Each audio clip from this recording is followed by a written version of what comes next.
Hi, I'm in the Mojave Desert, and behind me are a bunch of cows. But these aren't any ordinary cows. These cows are currently breaking the law. And their presence has started a war. We will not give up our land!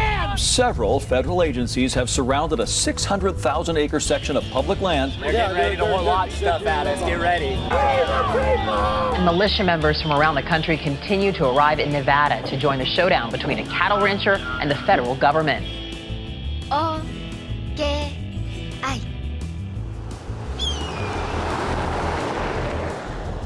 I was 75 miles northeast of Las Vegas, in a valley straddling the Arizona-Nevada border.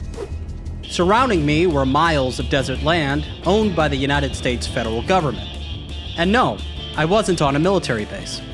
You see, 80% of the land in the state of Nevada is property of the feds. It's called public land, and it's mostly overseen by the Bureau of Land Management. Cattle ranching has been banned in the area since 1993, and yet there are cows everywhere. Those cows belong to Cliven Bundy, a fourth-generation cattle rancher who's been in willful violation of federal law for the past 30 years.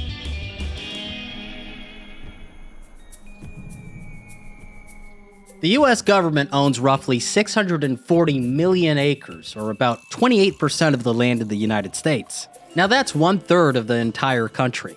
In red, you can see all the land that is owned by the federal government. Most of the land west of the Rocky Mountains, more than 50%, in fact, is owned by the federal government. Very, very little of the land east of the Rocky Mountains is, by contrast, owned by the federal government. Everybody's heard about places like Yosemite National Park.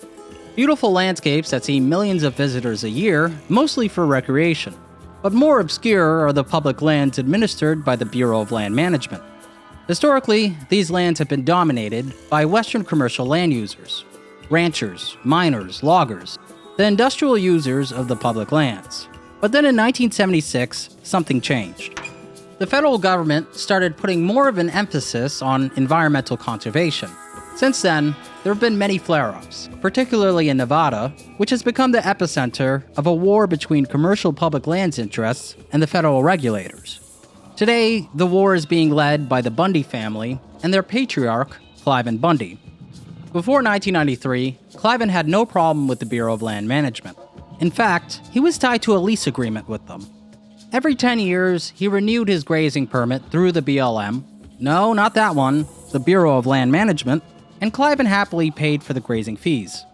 By doing so, his cows were given access to 160,000 acres of federally owned land administered by the Bureau of Land Management.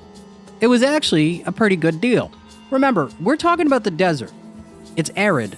There's not much vegetation or forage for the cows to feed on. In the Mojave Desert, it takes over 100 acres to sustain a single cow. Cliven Bundy only has about 160 acres of private land, which isn't enough to feed his entire herd. So for a long time, Cliven Bundy followed the Bureau of Land Management's rules because he saw it as a beneficial relationship.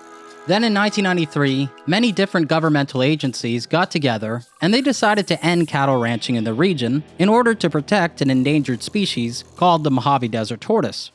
In protest, Cliven Bundy decided that he would continue to ranch on public land without a permit and without paying for the grazing fees. From the federal government's point of view, Cliven was illegally trespassing on their land in order to run his business, and they wanted him to stop. In 1998, Cliven defended himself in court. He argued that the federal government does not have any constitutional authority or jurisdiction to own public lands in the state of Nevada. The courts disagreed, and they told him to remove his cattle from the federally owned land, or he would face fines. And after that, nothing happened. 16 years went by. Cliven continued to ranch illegally on federally owned land, and the federal government did nothing about it. During that time, Cliven accrued over $1 million in unpaid grazing fees and fines. Then in 2014, the Bureau of Land Management finally said enough was enough and decided to remove Cliven's trespassing cattle. But the way the BLM went about this was, quite frankly, overkill. 150 agents decked out in tactical gear shut down nearly 600,000 acres of public land surrounding Cliven's ranch.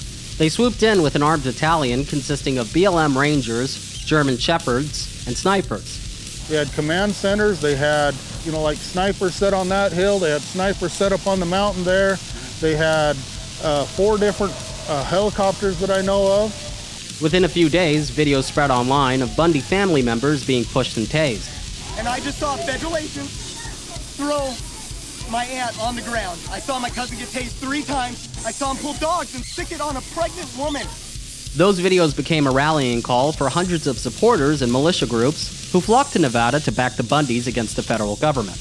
And the situation culminated into an armed standoff with the Bureau of Land Management.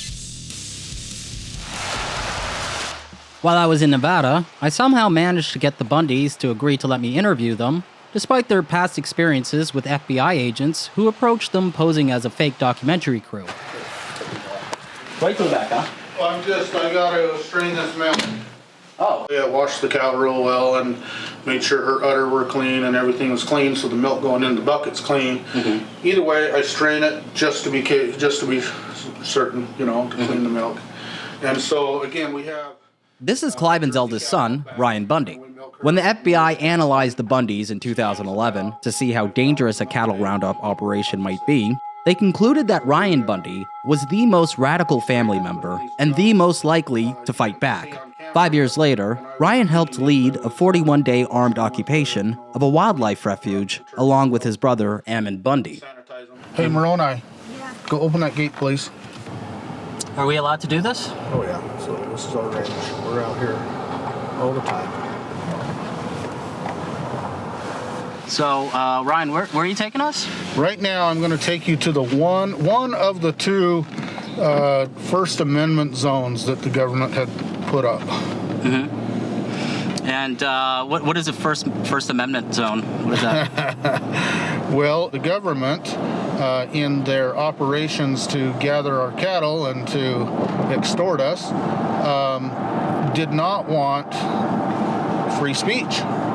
And so what they did is they set up these zones, 2 little zones, and they said, okay, only within these zones can you exercise the First Amendment. The First Amendment is suspended everywhere else. Now, by the way, this is where one was. Right here in front of us, they had yellow safety fencing or orange safety fencing placed up in like a corral, like a little circle here. And they said, okay, within that circle, within that fenced area, you can exercise the First Amendment, and they actually put signs up, First Amendment zone. And we have one of those signs still at the ranch, one of the actual signs, by the way, which I'll show it to you today. All right, so this is Toquap Wash, and right here about where we're standing is where the BLM had set up their military and snipers pointing at the people. The people were right there underneath the bridge, right where those pillars are.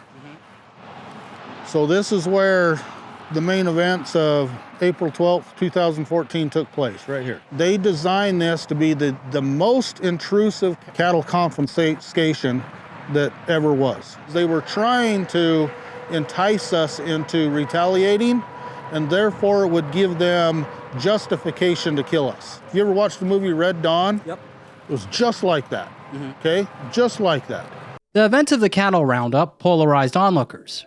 Many wondered if the federal government was justified in their actions. Was such an expensive, heavy-handed law enforcement operation really needed to deal with some trespassing cows? Land management? Bureau of Land Management? Why should they have a military-type force? Much of the blame fell on the shoulders of the man who'd led the botched roundup, Dan Love. Can you tell me about the commander of the BLM operation, Dan Love? Dan Love, Dan Love he's a murderer. He had another situation that he caused the deaths of 3 people over in Utah. Just a hothead and a tyrant. He's just a perfect tyrant. In 2009, Dan Love led the BLM in an eerily similar raid of a network of collectors illegally trading in Native American artifacts stolen from public lands. 26 people were arrested, and 2 of them took their own lives. Despite a public outcry, Dan Love received a promotion and was later named Agent of the Year. The BLM assigned Special Agent Larry Wooten to lead an investigation into the Bundy cattle roundup operation. In 2017, Wooten wrote a whistleblower memo where he accused Dan Love of leading a punitive and ego-driven expedition. Through his investigation, Wooten learned that Dan Love carried a kill book as a trophy, which bragged about getting 3 individuals in Utah to commit suicide following his Native American artifact raid in 2009. During the Bundy cattle roundup, Wooten said that Dan Love created an amateurish carnival atmosphere. Dan Love essentially led the roundup like an aggressive frat boy, and body cam footage shows that his subordinates followed the toxic tone that he set. Are you fucking people stupid or what? That ass slid down. Shoot his fucking dog first. I called the BLM to ask them for an interview regarding the Bundys. Generally, we really don't have public interviews about the Bundys. There used to be 52 ranching families in this area, sharing over 100,000 acres of open range. All of them took buyouts and left after ranching was banned in the region. All of them, except for Cliven Bundy. Or I'll say, well, there used to be 52 neighbors, 52 ranchers in Clark County. What happened? It gets to the point there's not no ranchers left because what they've done is they've broke them all. When the Bureau of Land Management told Cliven to stop, he said, I said, hell no. And they was using the desert tortoise mainly for excuse. They said, there's not enough feed for the cows and the tortoises out there. So I guess the cows have got to go because we're not going to get rid of the tortoises. What that meant to most people is, hey, we can't buy a permit from you, so we can't run our cows. And so basically, we're out of business.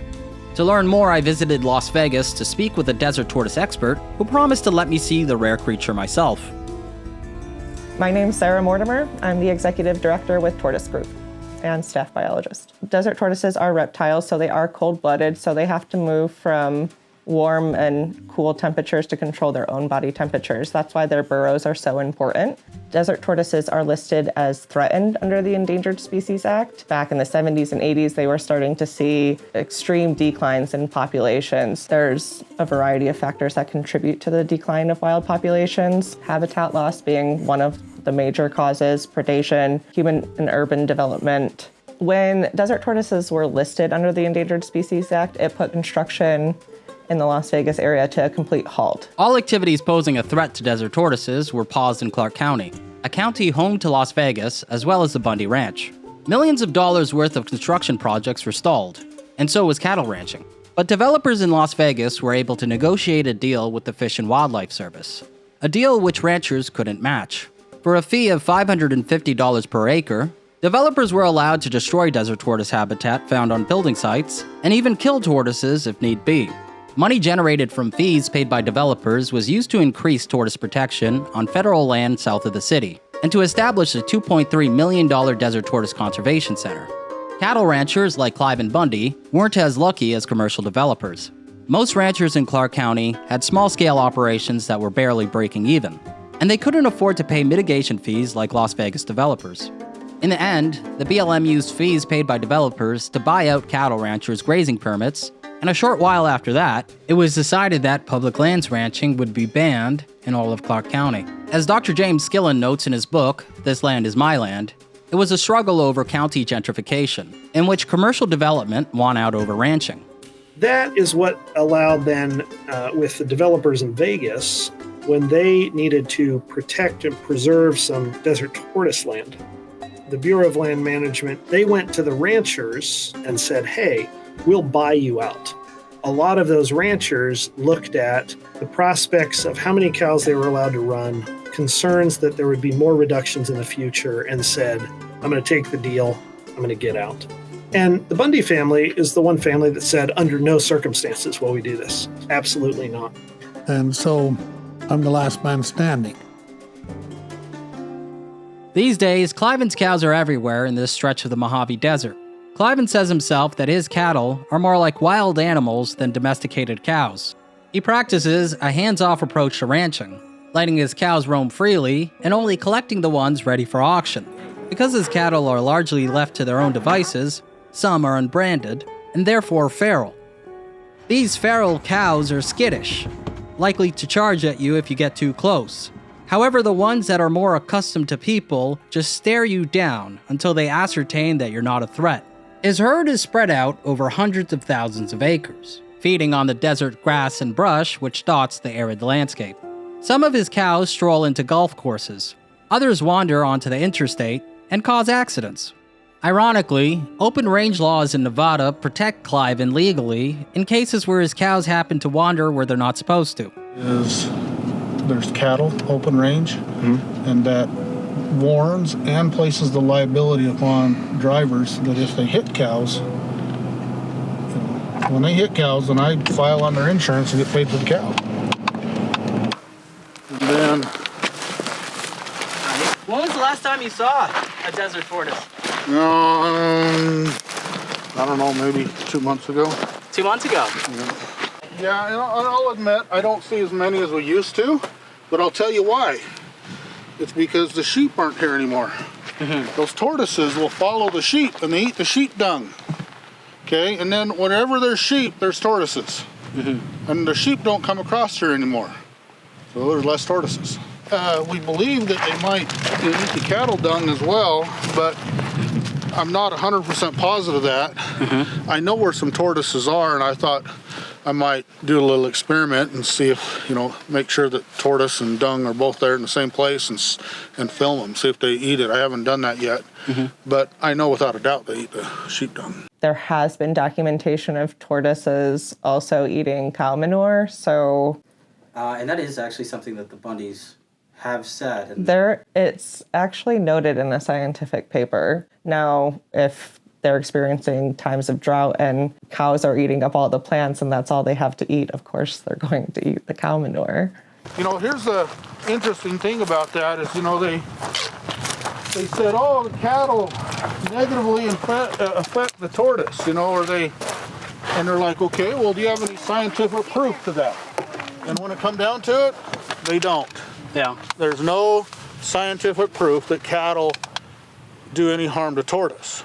I mean, from a scientific standpoint, the degradation and compacting of the soils and the vegetation doesn't make it ideal because it's taking away from vegetation that the tortoise would eat. And you were telling us yesterday that there was they were killing them? They were putting them down, the tortoises? Yeah, it was been several years ago now, but they actually euthanized, tens of thousands of them.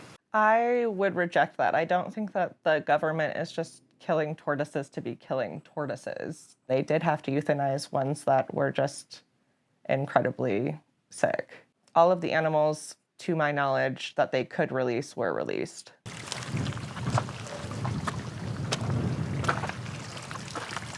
You ran for office recently, right? Yeah, it's been a while, but yeah, I run for as governor in Nevada. I was wanting to make sure that Nevada was in an environment where people could prosper. I wanted to get rid of licensing. I also wanted to fix this land rights issue, okay? All it would take is a governor that would realize what a state is and kick the feds out, okay? Because, again, the state is a sovereign, independent nation.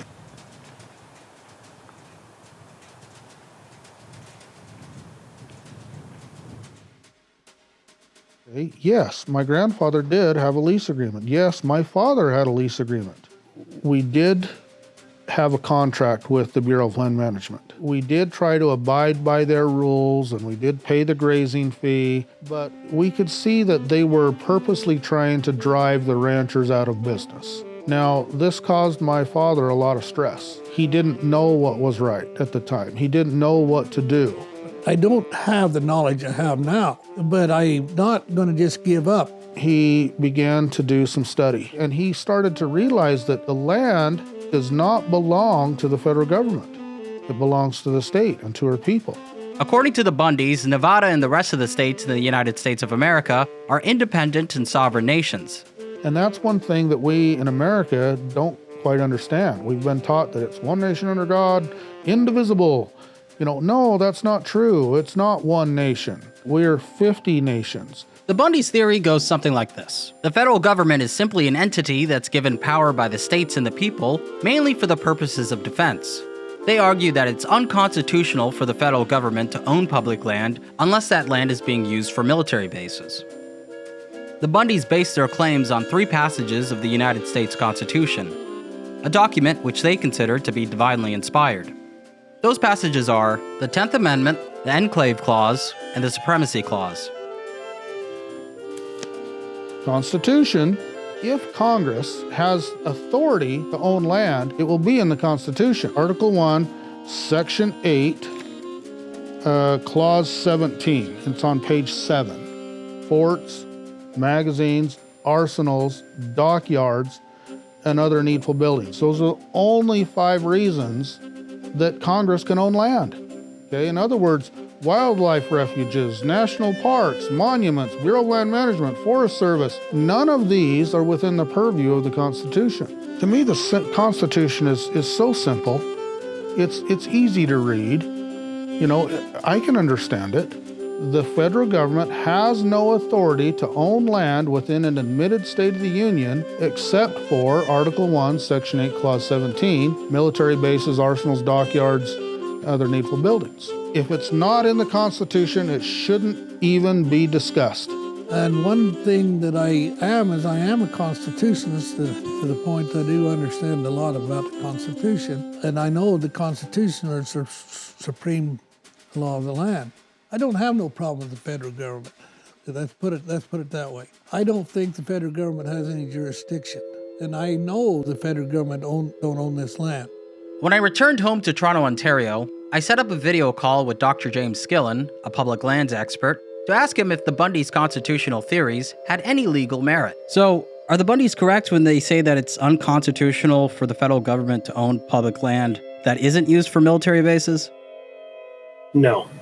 The primary legal authority, the federal government, is the property clause. So this is Article 4 of the Constitution, and it says the federal government has authority to make all needful rules and regulations regarding public lands owned by the United States. And the Supreme Court has said over and over again that that clause is essentially without limitation. You're up against, if you're the Bundys, you have a pretty steep uphill battle to show that the Supreme Court has misinterpreted the Constitution for 140 years.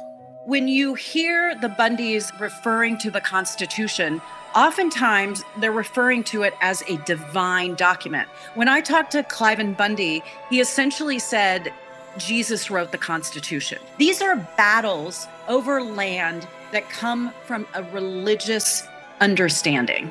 The White Horse Prophecy is the idea that LDS will protect the Constitution when it's hanging by a thread. And there's a layer to the understanding that it's going to require a fight against the government, a corrupt government. And I really do believe it motivates Ryan, Ammon, and Cliven Bundy in their fight. This idea that they are taking part in the White Horse Prophecy, that they're fulfilling it to a certain degree. Joseph Smith, he said that the Constitution would hang as if it were by a thread. In other words, it's on the thread of being, becoming ruined. And yet that it would be this people, speaking of the members of the church, and particularly the priesthood members, that would bear it up and save it from ruin. So, do you think that's happening right now? Are you fighting? Yeah, I've felt for a long time that I've been a part of that, yes. Joseph Smith probably didn't say it exactly as it's written. However, Joseph Smith very much was fighting against a government that he felt was unfair, corrupt, and cruel to his new religion. And so he really emphasized this relationship between the Mormon people and the Constitution. In the mid-19th century, a newfound religious group belonging to the Church of Jesus Christ of Latter-day Saints, aka the Mormons, traveled west.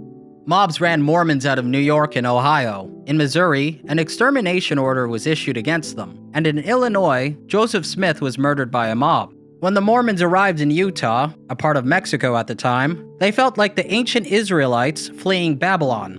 To the Latter-day Saints, Utah represented Zion, the kingdom of God on earth. Cliven Bundy's maternal great-great-great-grandfather, Dudley Levitt, spent most of his life following the Mormon Church west. Dudley was an adherent member of the church, and when he was called to help establish a Mormon settlement called Bunkerville, where the Bundy Ranch is situated just outside of today, he immediately accepted. In 1877, Dudley Levitt arrived in Bunkerville along with a small group of the town's first settlers.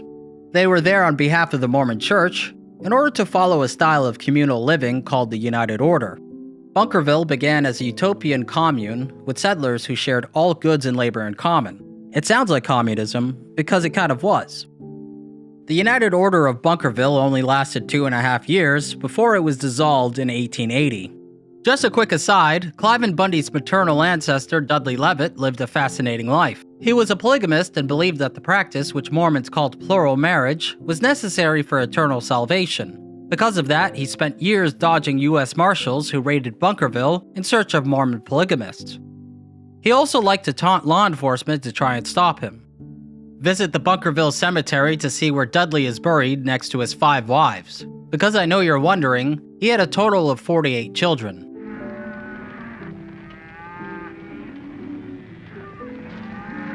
The first public lands in the United States were created around the end of the Revolutionary War, when the original 13 colonies agreed to surrender all of their territory west of the Appalachian Mountains to the federal government. Some of the colonies had significant western lands, and other colonies were quite small and didn't have access to those lands. That land went to the national government with the understanding that it would be used for the good of all the states. The federal government then acquired, over the next century, roughly 1.8 billion acres of land. The federal government gained ownership of the land through purchase, conquest, and cession. This came through things like the Louisiana Purchase, the Mexican-American War, treaty with Great Britain, and purchase of Alaska from Russia. As the federal government acquired all of this land, there was a general understanding that the federal government would dispose of it all. And so from the very beginning, Congress began passing different laws to transfer land from federal ownership into private ownership. Through the Homestead Act of 1862, a large amount of rich agricultural land in the Midwest was transferred and sold for cheap to anyone who agreed to farm it. Most homesteaders settled in the eastern states and the Midwest. No one really wanted the arid western desert lands that weren't viable for farming. Therefore, much of the West stayed in federal ownership. Really, these were the leftover lands, the lands that nobody wanted. Western public domain lands attracted ranchers who, for almost a century, enjoyed a great degree of autonomy. But this led to range wars between sheep herders and cattle ranchers, as well as overgrazing and soil degradation. Since no one who used the land actually owned it, no one treated it with much care, a classic dilemma known as the tragedy of the commons. This is what happened in Mount Trumbull, Arizona, also known as Bundyville. Bundyville was founded in 1916 by Abraham Bundy, Cliven's great-paternal grandfather. Before Abraham founded Bundyville, the Mexican Revolution forced him and his family to flee a polygamous colony in Sonora, Mexico that was taken over by rebels. When he returned to the States, Abraham read about 640 acres of land that the federal government was giving away for free. It was located in hardscrabble wilderness, isolated from the rest of Arizona by the Grand Canyon and the Colorado River. But Abraham was looking for freedom, so he took his family to live there. There they ranched cattle until its lush meadows and knee-high grass was depleted and the soil was rendered brittle, degraded by overconsumption. The same story unfolded all over the western public lands, causing Uncle Sam to step in. In 1934, Congress brought an end to the grazing commons when it passed the Taylor Grazing Act. I used to call them Taylor grazing people, and it was in later then they become BLM. Then in 1946, President Truman established the Bureau of Land Management to oversee public lands used by miners, livestock ranchers, and loggers. During its early days, the BLM's primary purpose was to serve natural resource development on public lands. Unlike the National Park Service, the early BLM didn't concern itself with environmental conservation. As long as ranchers and miners were happy, so was the BLM. Back then, cattlemen filled the seats of grazing advisory boards. They called the shots in a system of self-regulation known as home rule on the range. Due to these circumstances, the BLM was derided for the first 3 decades of its existence as the Bureau of Livestock and Mining. The BLM became responsible for 340 million acres of land considered too dreary and unattractive to be a national park. Lands just like the desert backcountry that the Bundys call home. Cliven Bundy was born in 1946, the same year that Truman created the Bureau of Land Management. 2 years later, his father built the Bundy Ranch in 1948, long after the grazing commons were closed. Therefore, his father had to apply for a grazing permit through the BLM to ranch on land owned by the federal government. In 1974, Cliven was 28 and had just purchased 1,400 head of cattle from Mexico to take over his father's ranching operation. In retrospect, he couldn't have picked a worse time to get into public lands ranching. That's because concerns for the environment became a hot-button issue during the 1970s. Environmental hazards were such a concern that 20 million Americans nationwide attended the first Earth Day demonstration, making it the second largest demonstration in American history. During the 70s, an unlikely champion of the environment emerged, and his name was Richard Nixon. Each of us all across this great land has a stake in maintaining and improving environmental quality. These problems will not stand still for politics or for partisanship. President Nixon created the Environmental Protection Agency and signed into law the National Environmental Policy Act. He also passed the Endangered Species Act, the Clean Water Act, and the Energy Policy and Conservation Act. Then in 1976, Nixon's successor, President Gerald Ford, codified into law the Federal Land Policy and Management Act, called FLPMA for short. With FLPMA, Congress declared that it would retain the public lands in its ownership. Prior to FLPMA, they still thought that they'd give or sell the land away. FLPMA legally obligated the BLM to manage public lands for multiple uses, like cattle ranching, as well as environmental conservation and recreation. Essentially, FLPMA assigned to the BLM two contradictory goals: to protect and preserve the public lands, while also encouraging commercial resource use of the lands, such as cattle ranching. After FLPMA, the Western public lands became a metaphorical battleground, pitting industry against environmental groups, with the BLM caught in the crossfire. However, things didn't get hairy until Jimmy Carter became the 39th President of the United States. Our program will emphasize conservation. We'll emphasize research on solar energy and other renewable energy sources. President Carter appointed many leading conservationists to his administration, such as Cecil Andrus, who he chose to head the Department of Interior, which oversees the BLM. To Western commercial land users, it seemed like the Carter administration wanted to regulate them out of business. Suddenly, they found themselves in a position where they either had to comply with new regulations or face penalties such as heavy fines, imprisonment, or both. Instead of compliance, they chose to fight back. Their fight was called the Sagebrush Rebellion, and the rebels referred to it as a Second American Revolution, this time against a colonial federal government instead of the British Empire. The rebellion was led by politicians who introduced bills claiming state control of public lands within their state borders. But the bills introduced by the Sagebrush rebels didn't change any laws. Although Nevada and many other western states claimed ownership of the public lands, it was an assertion that was unlikely to ever fly in court. The frenzy of the Sagebrush Rebellion quieted down to a muffled whimper after then presidential hopeful Ronald Reagan endorsed the movement. And during the 1980 presidential election, Reagan won in every state west of the Mississippi.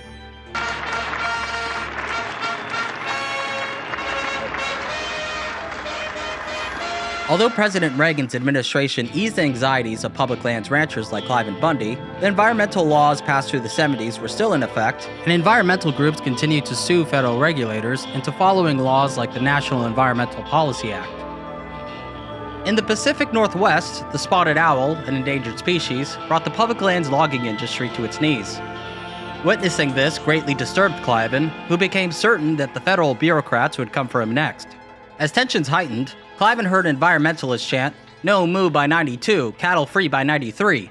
He saw one public lands rancher after another being pushed out. Monetary claims against the U.S. government ruled on the case first brought by Wayne Hage Sr. He heard about Agenda 21. Agenda 21. An action plan of the United Nations, which he interpreted as a plot to force rural Americans to move to cities. All of this pointed to a new world order. It terrified him, and he needed to find hope. Cliven started to attend conferences where he learned that the federal government doesn't own public land. He learned that the state and federal government were subordinate to local county governments, and that the county sheriff was the highest legal authority in the land.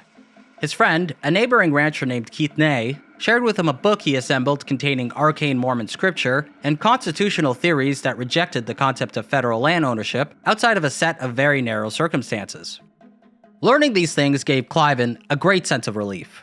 He wasn't the one in the wrong, the government and the justice system were. The bureaucrats just didn't understand the Constitution as well as he did, because if they did, they'd understand that what they were doing was unconstitutional. You talk about Dick Hawver as a movement because we're not going to back down, we're not going to go away, and we are winning, and we will win this battle. Dick Carver's battlefield is Nevada. It's the bureaucrats forcing regulations down on us. The federal government says it controls 87% of the land in Nevada. They don't own it. They have no documents to own it. Dick Carver says the state owns all this land. And his argument is simple. I'm fighting right here. He says the Constitution never gave the federal government any power over this land. They have 26 feet of regulations, and I'm going to beat them with a little Constitution that's not a quarter-inch thick. To put all of this into perspective, here's Dick Carver, a county commissioner and rancher from Nye County, Nevada, who on the 4th of July, 1994, ran a bulldozer through a BLM closure after making a speech touching on all of the hallmark constitutional arguments against federal land ownership that the Bundys regularly espouse. That's the highest level of government in America, is the one that's closest to the people. That means that your county elected officials are the highest level of government in America today. Therefore, all the public lands within Nye County are owned by the state of Nevada, subject to existing rights. In attendance and only visible for a split second is a much younger Cliven Bundy. What agency is the enemy here? Forest Service, BLM, Fish and Wildlife Service. And if you can find anywhere that you can put the Forest Service, BLM, Fish and Wildlife, I will eat it raw. That same year, the BLM canceled Cliven's grazing permit and demanded that he pay his overdue grazing fees and fines. Cliven agreed to pay, but only to what he viewed as the proper authorities. He sent a check to Clark County. However, Clark County wasn't responsible for collecting grazing fees, the BLM was, so they sent his check back. Cliven's battle with the feds began to receive a lot of attention from the media. Journalists liked him because he gave good quotes such as, "This fight today is no different than the civil rights days, when Rosa Parks defied illegal local law and took her rightful seat in the front of the bus." Cliven's battle with the BLM took place during a second sagebrush rebellion called the Wise Use Movement. We intend to destroy the environmental movement once and for all by offering a better alternative, the Wise Use Movement. Ron Arnold is a prominent figure in the movement, which is actually a loose amalgam of as many as 400 groups of miners, loggers, ranchers, and corporations like Exxon. The Wise Use Movement involved more aggressive opposition to federal land ownership than the Sagebrush Rebellion of the 1970s. In Nevada, a Forest Service ranger's office was bombed and his minivan was detonated with dynamite. In Reno, Nevada, a satchel charge was hurled onto the roof of a BLM office. Threats became commonplace, as did stories of federal employees being attacked and shot at. Cliven's son, Ryan Bundy, was also involved in the Wise Use Movement. In 1994, Ryan ran a toll booth at Zion National Park after telling a park ranger that he didn't recognize the feds' authority. Ryan was arrested following a 21-mile police chase. I chose to use that route of travel, and they wanted to charge me at the gate of Zion's. And I just said, hey, you have no authority here. This property doesn't belong to you, and I'm not going to pay you to go through here. So I didn't. In 1998, the BLM prepared to impound Cliven's cattle, but then they learned that they would likely be met with armed resistance. With Ruby Ridge, Waco, and the Oklahoma City bombing in recent memory, the BLM decided that it would be too dangerous to attempt to round up Cliven's trespassing cattle. In 16 years, Cliven tripled the amount of cattle his original permit allowed him to ranch on public land. 160,000 acres expanded into 600,000 acres. By 2012, his livestock were no longer just in Nevada, they were also in parts of Arizona. In March 2011, the BLM spent at least $287,000 to count Cliven's trespassing cattle. Nevada's Department of Agriculture estimated that his entire herd was worth roughly $750,000. The BLM estimated that he had 900 cattle, each worth $1,000 a head. Cliven disagreed. He said that he only had around half that number. The BLM published a list of impacts his herd had on private property and the environment. A civil servant was attacked by a Bundy bull. Crops on private land were destroyed, cattle shot in springs, damaged rare plants, rubbed against ancient Native American petroglyphs, and they halted environmental restoration projects. In 2013, the Bureau of Land Management sent Cliven 2 letters informing him that he had 45 days to remove his cattle from public land. They warned him to not physically interfere with the impoundment operation. Cliven didn't respond to the BLM. Instead, he spoke to the media. He said that he would do whatever it takes to protect his rights. He added that although he hasn't threatened to use a gun, he never said that he wouldn't either. For years, intelligence agents at the BLM and FBI quietly kept track of the Bundys, what the family said to the media, who they met with, and how much of a threat the family posed. Both agencies considered Cliven Bundy to be a moderate threat. The BLM wrote that Bundy's cause has been his lifeblood for over 2 decades. He seems to revel in being called the last rancher in Nevada. The BLM considered Cliven's threat to do whatever it takes more reactive than proactive. Cliven's savvy enough to understand that if he keeps his threats obtuse, he does not risk violating any criminal laws. They concluded that he's not likely planning any preemptive strike against our operation. For both the FBI and the BLM, Ryan Bundy was considered the most volatile threat within the Bundy inner circle.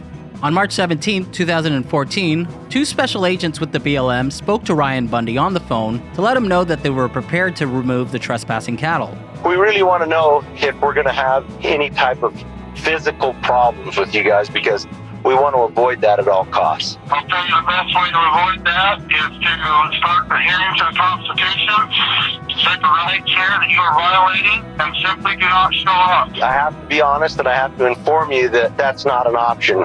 You can't back off. You can't draw a line in the sand and say, I'm only going to defend myself to this point, because when you do that, you lose. 10 days later, the BLM shut down over 600,000 acres of public land in an area known as Gold Butte. They believed that it would take 46 days to round up Cliven's herd.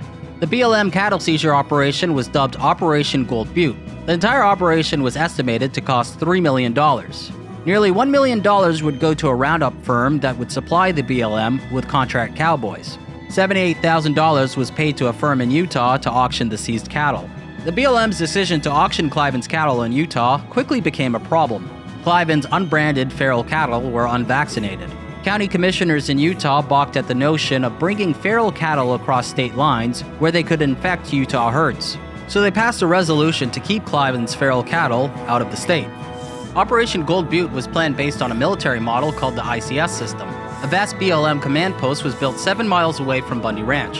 It was positioned next to Tocop Wash, a dried stream bed where the standoff between Bundy supporters and the feds would eventually take place. They start to build this compound, and we see them putting it up. And then they shut down all the land. They make it where no one can go out on the land.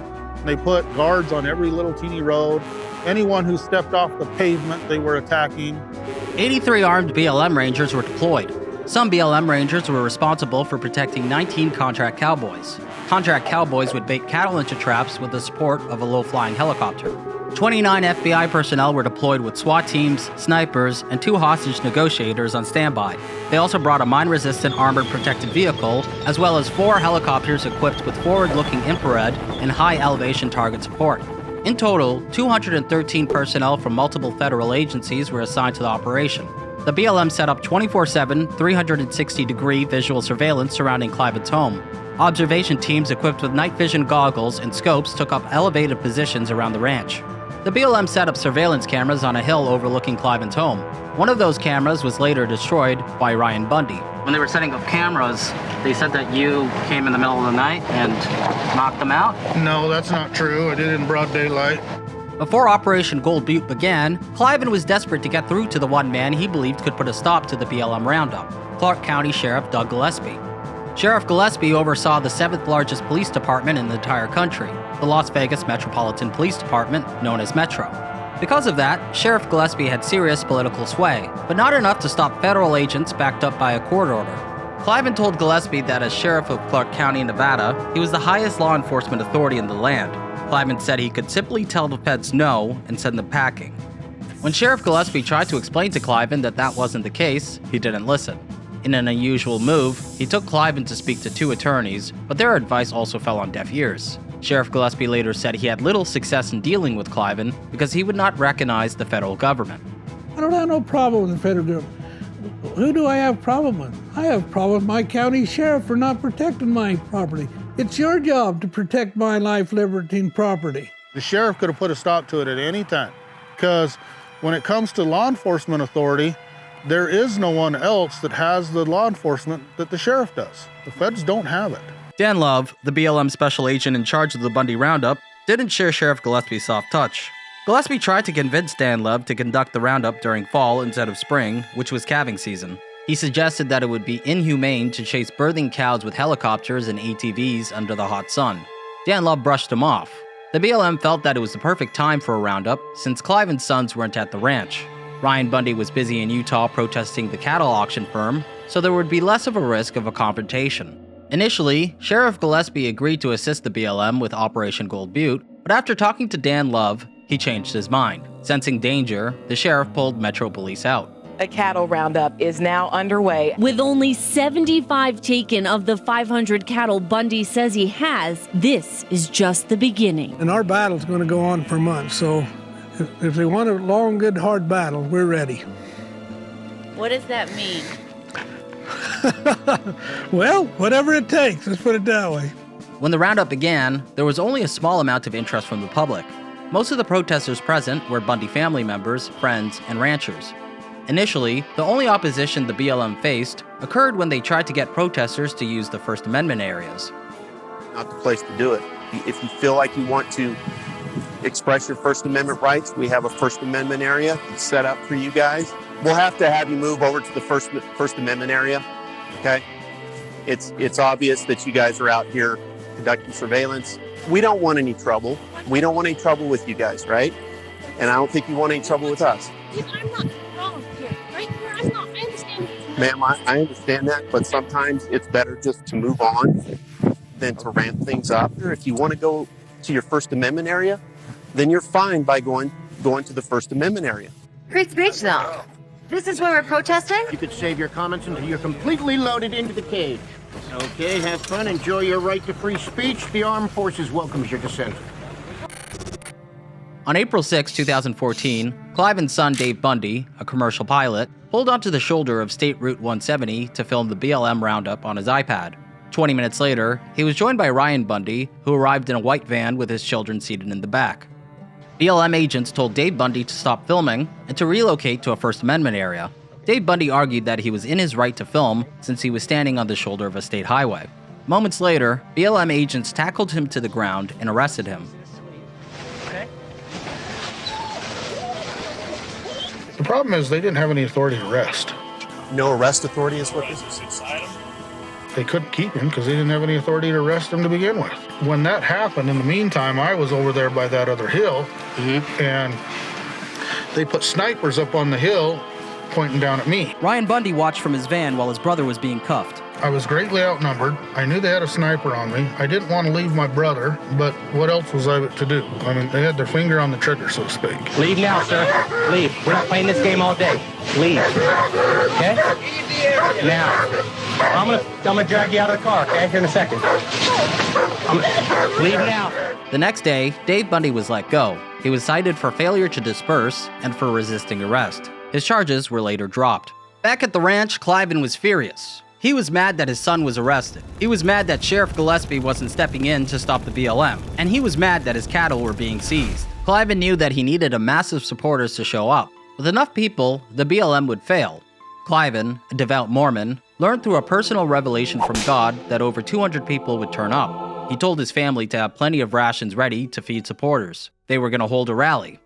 On April 6, 2014, Cliven's wife, Carol Bundy, wrote a plea for help on the Bundy Ranch blog. You've been asking what you can do. Now it's time. They have my cattle, and now they have one of my boys. Range war begins tomorrow at Bundy Ranch at 9:30 a.m. Bring your signs and horses and plan to stay as long as you can. We are going to get the job done. It's a green light. I repeat, it is a go. We will be showing up in Nevada to support Cliven Bundy. And an American rancher is being targeted and may soon be dead at the hands of the Obama administration. On Twitter, Bundy supporters use hashtags such as Stop Bundy Siege and Range War, while his opponents label this a deranged war by a welfare rancher. By noon, around 300 Bundy supporters poured in. Many of them weren't knowledgeable about public lands ranching, but they were unified by their disgust of the BLM's militaristic show of force.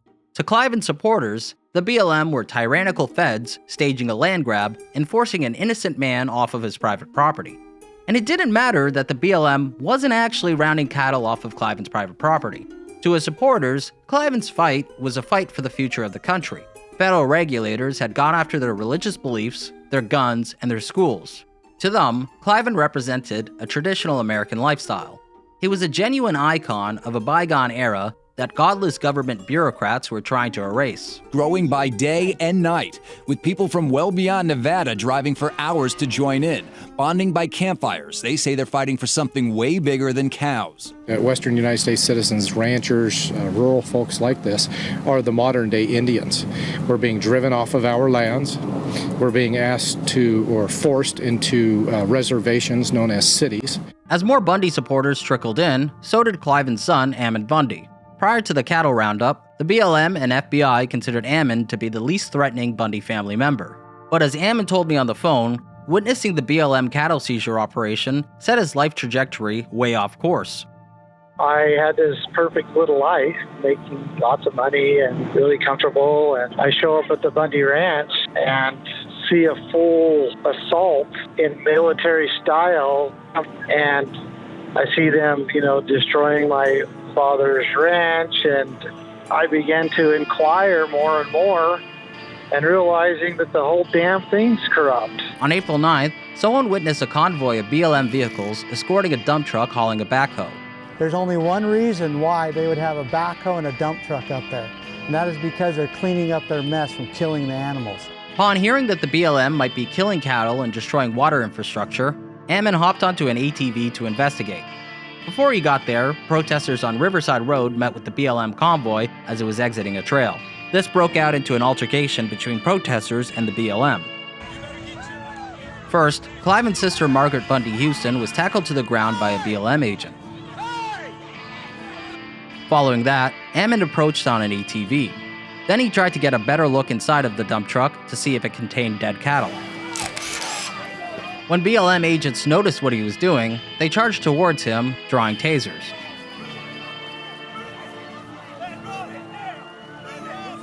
As Ammon got closer, a German Shepherd leapt at his legs, so Ammon kicked the German Shepherd. Once again, the German Shepherd got close, and Ammon kicked it again. In retaliation, BLM agents tased Ammon Bundy 3 times, but remarkably, Ammon remained on his feet.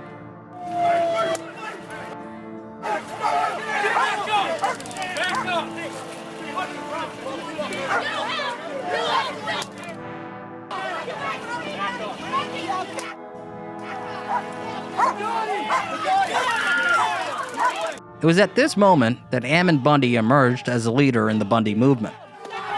Pull back, that's right, baby. That's right! BLM, go away! BLM, go away! Yes! Yes! Yes! That's how we know! That's what I'm talking about! That's what I'm talking about! Yes! You ever seen anyone else take 3 tasings and not go down? Were you proud of? Oh, absolutely. Yeah. Hell, he's tough. Yeah. Who else is that tough? As the video of Ammon's confrontation with the feds went viral, support for the Bundys skyrocketed. Over 2,000 people traveled from across the country to join the protest, including militia groups such as the Oath Keepers and the Idaho 3 Percenters. But among the militia groups, one man from Montana named Ryan Payne stood out. My name's Ryan Payne. I'm an advisor and organizer for Operation Mutual Aid, a national organization of militia and patriotic citizens who have taken a pledge to stand between tyrants and the oppressed. And I've also been designated by Cliven Bundy as his representative to the militias. I really like Ryan Payne. He's one of my favorite people, actually. He straightway drove clear down here from Montana to help support us in our time of need. And it was by his efforts that pretty much most of those militias showed up and helped us in 2014. And as far as those militias go, I believe that they saved our lives. The citizens are the sovereign in America. The state is not the sovereign, the federal government is not the sovereign, the citizen is the sovereign. You can't trespass on the citizen. As more militia members poured in, the atmosphere of the Bundy camp started to feel warlike. Why the gun? Well, they have guns. We need guns to protect ourselves from a tyrannical government. Restaurant owner Judy Metz says adding guns and militiamen could lead to lives lost. That absolutely frightens me. Somebody does something or says something and these guys pull a gun, that's going to be all, that's going to be it. Ryan Payne told the Bundys that they were in good hands. With his help, everybody would be safe, even the BLM. He told Cliven that by the end of this, the BLM would return his cattle and water infrastructure back to him. After that, Cliven was followed by a security detail wherever he went. Rancher Cliven Bundy took the stage with what looked like his own secret service. Ryan Payne appointed a tattoo artist from Arizona named Brian Buddha Cavalier as Cliven's personal bodyguard. They're worried about assassination attempts, nutcakes coming on the property and trying to do harm to the women and children that are here on the property. He says he's from Arizona, runs a fabrication business, and has security experience. Buddha Cavalier claimed that he served in the U.S. Marine Corps as a scout sniper, but it was later revealed that he did not. Brian Cavalier. He came here in 2014. He said he was in support, and he stayed here for quite a few months even after the refuge. More talk than action, and eventually he became an informant too, and he might have been an informant much longer than what we realize. By April 10th, millions had learned of the Nevada rancher fighting against the feds. The BLM was losing the PR war on social media, where they were portrayed as land grabbers and as agents of Agenda 21. Fox News pundit Sean Hannity grabbed onto the Bundy story during the first days of the roundup and didn't let up. And you can probably guess the direction Hannity's spin on the story took. You know, Margaret, that kind of thing. I don't understand one thing. This is state property, right? This isn't federal land. No federal land. This so is it's state Clark property. County state land. And the desert tortoise is thriving, and the government's killing them because there's too many of them? Pete Santilli, a former Marine who ran a political talk show on YouTube, decided that he would document the true story of what was transpiring. If you're in Nevada and you can legally carry, get weapons out there, okay? We're gonna stand and fight in Clark County, Nevada. They will leave or else. Armed with an iPad and a microphone, he set off for Bundy Ranch. When he got there, he pulled Dan Love aside for a chat, which he recorded. If you choose to go face to face and people get hurt, we're going to hold you personally accountable. And I will hold you legally accountable. And I guarantee you that the Constitution is on my side, not that side. That's not a guarantee. Oh, I guarantee you. So we're lawfully here. Look, you see all these signs? You're in a closed area. You're on federal land. You don't have to like it. It is the law. It is not federal land. It is federal land. You think so? I am positive. I'll bet you lunch. Mr. Santilli, if you were right, I wouldn't have a job. I've seen your numbers right now. You better hope that 10,000 show up. Despite Dan Love's bravado, the arrival of heavily armed militia groups was exactly what the BLM had dreaded would happen. By then, over a dozen angry Bundy supporters had called in death threats to the hotel that BLM and contract cowboys were staying at. The hotel received at least 9 threatening phone calls in April after they allowed BLM Rangers to stay in the hotel. Workers were told to kick out the BLM or they would not be standing in the morning.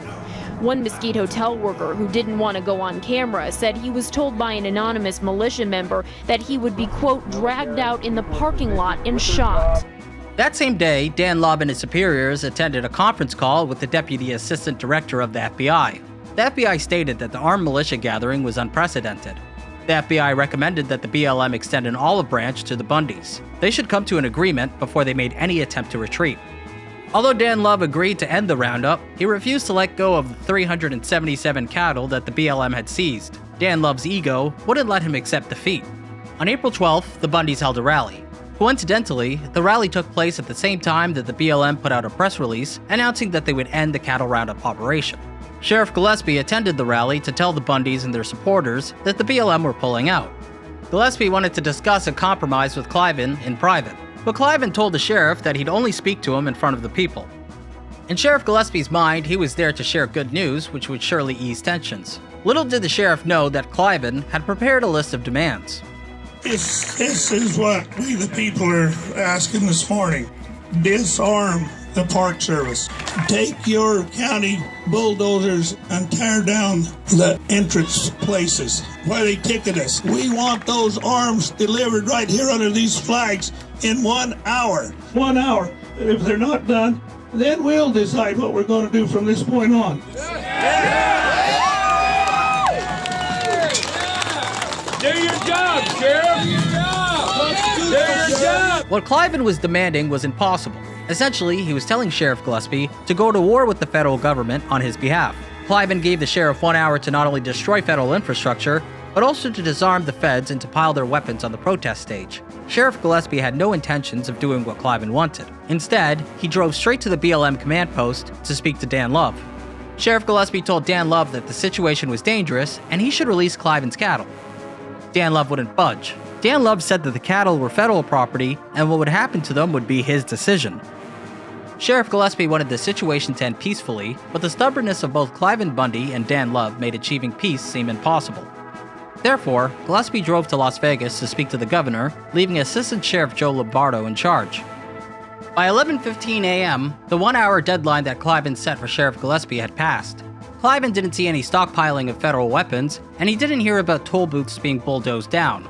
So he directed his supporters to do the following. Here, we're going to go up the freeway. We're going to block the freeway. These horse people are going to go up the Power Line Road, and they're going to meet us at the Toquock Bridge, underneath the Toquock Bridge. Get it going, cowboys. Let's go get it done. Let's go! We gotta go through this gate and get over there. Free the cow! Free the cow! Free the cow! Free the cow! Free the cow! Free the cow! Soon, a mass of Bundy supporters traveled towards the BLM compound. There were 40 men riding on horseback down a dirt road through the backcountry. Others drove in their vehicles, causing a traffic jam on part of Interstate 15. Their destination was Tocop Wash, where the BLM command post was guarded by a temporary fence. Behind the fence was where the impounded cattle were being held. When the mob got closer, BLM agents positioned themselves, crouching behind white pickups. As the BLM reacted to the sudden torrent of Bundy supporters, so did the Las Vegas Metro Police. Soon, Nevada Highway Patrol, the National Park Service, and the FBI were also on the scene. There was a momentary standstill as protesters regrouped underneath the southbound I-15 bridge. This gave them time to kneel down and pray. Amen. Soon, the Bundy supporters on horseback joined Ammon Bundy and other protesters in the wash. They rode halfway between the I-15 bridges and formed a line of defense. Then, Ammon Bundy led supporters on foot towards the gate. Several protesters in the wash were unarmed women and children. At one point, someone said to put them in the front. Well, what do you think about the children do you think the children should be down there right now? Yeah, I think it's fine. Would you think that if one of them gets killed? No, because that isn't our fault. That's not their parents' But fault. it's clearly a dangerous situation. Would you admit that it's a dangerous situation? Because the government has made it such. Yeah, you're right. Later, a constitutional sheriff named Richard Mack took credit for the idea of women being positioned at the front. We were actually strategizing to put all the women up at the front. If they're going to start shooting, it's going to be women that are going to be televised all across the world getting shot by these rogue federal officers. We didn't put children up front. That's a lie. Yeah? That's a lie. There may have been a few children there, but that was a lie put forth by somebody, and that never took place.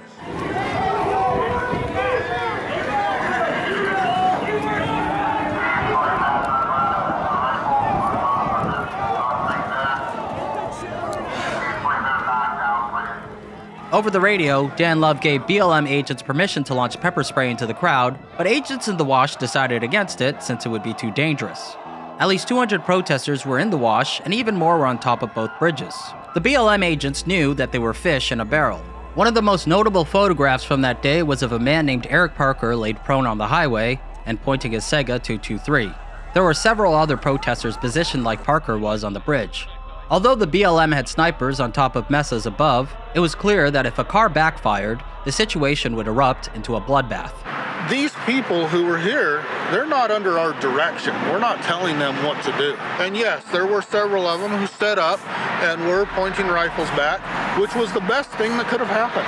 Because the BLM knew they're not going to just get away with any old crap now. While all of this transpired, Cliven Bundy, the man who the entire situation was about, was not present. Cliven was heading towards a bulldozer to run over National Park Service toll booths. Cliven fired up the bulldozer and drove it, but then it stalled.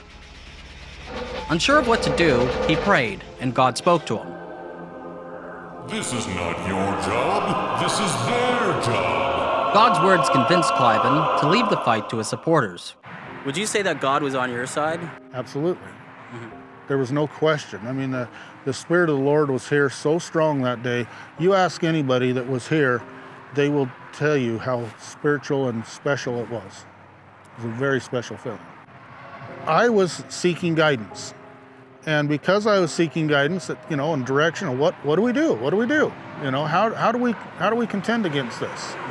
And so yes, I fasted to gain spiritual knowledge and understanding of what to do. I fasted for 4 days. And at the end of that 4th day, yes, I received some inspiration. And I received inspiration to know what was going to happen. This was like on Tuesday.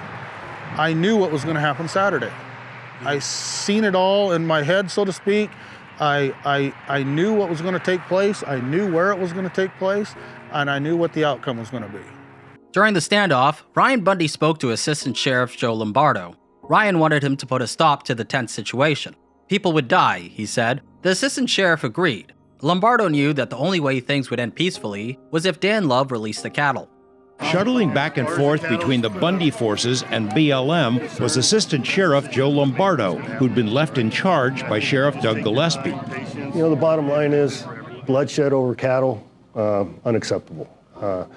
Nobody wanted to go that direction. And it was the sheriff, or at least the undersheriff at the time, that did finally bring a stop to the roundup by the BLM. Assistant Sheriff Joe Lombardo did tell Dan Love to release the cattle. To Ryan Bundy, it was a clear example of a county sheriff assuming his role as the preeminent law authority in the land. However, that wasn't actually what occurred. Before Lombardo told Dan Love to release the cattle, BLM Acting Deputy Director Steve Ellis had already given the order for BLM personnel to retreat. So it wasn't a county sheriff who ended the standoff, it was the feds. And with that, the Bundys had won. Hey, listen. You are on Nevada State Bounty. And it is time for you. No, there's a time. The time is now. We're doing that. No, the time is now. But you need to push these people back so they can do the safe work. Push them back so they can do the safe work. Hammond cut down a closed area sign on the gate. And Ryan yelled, The West has now been won!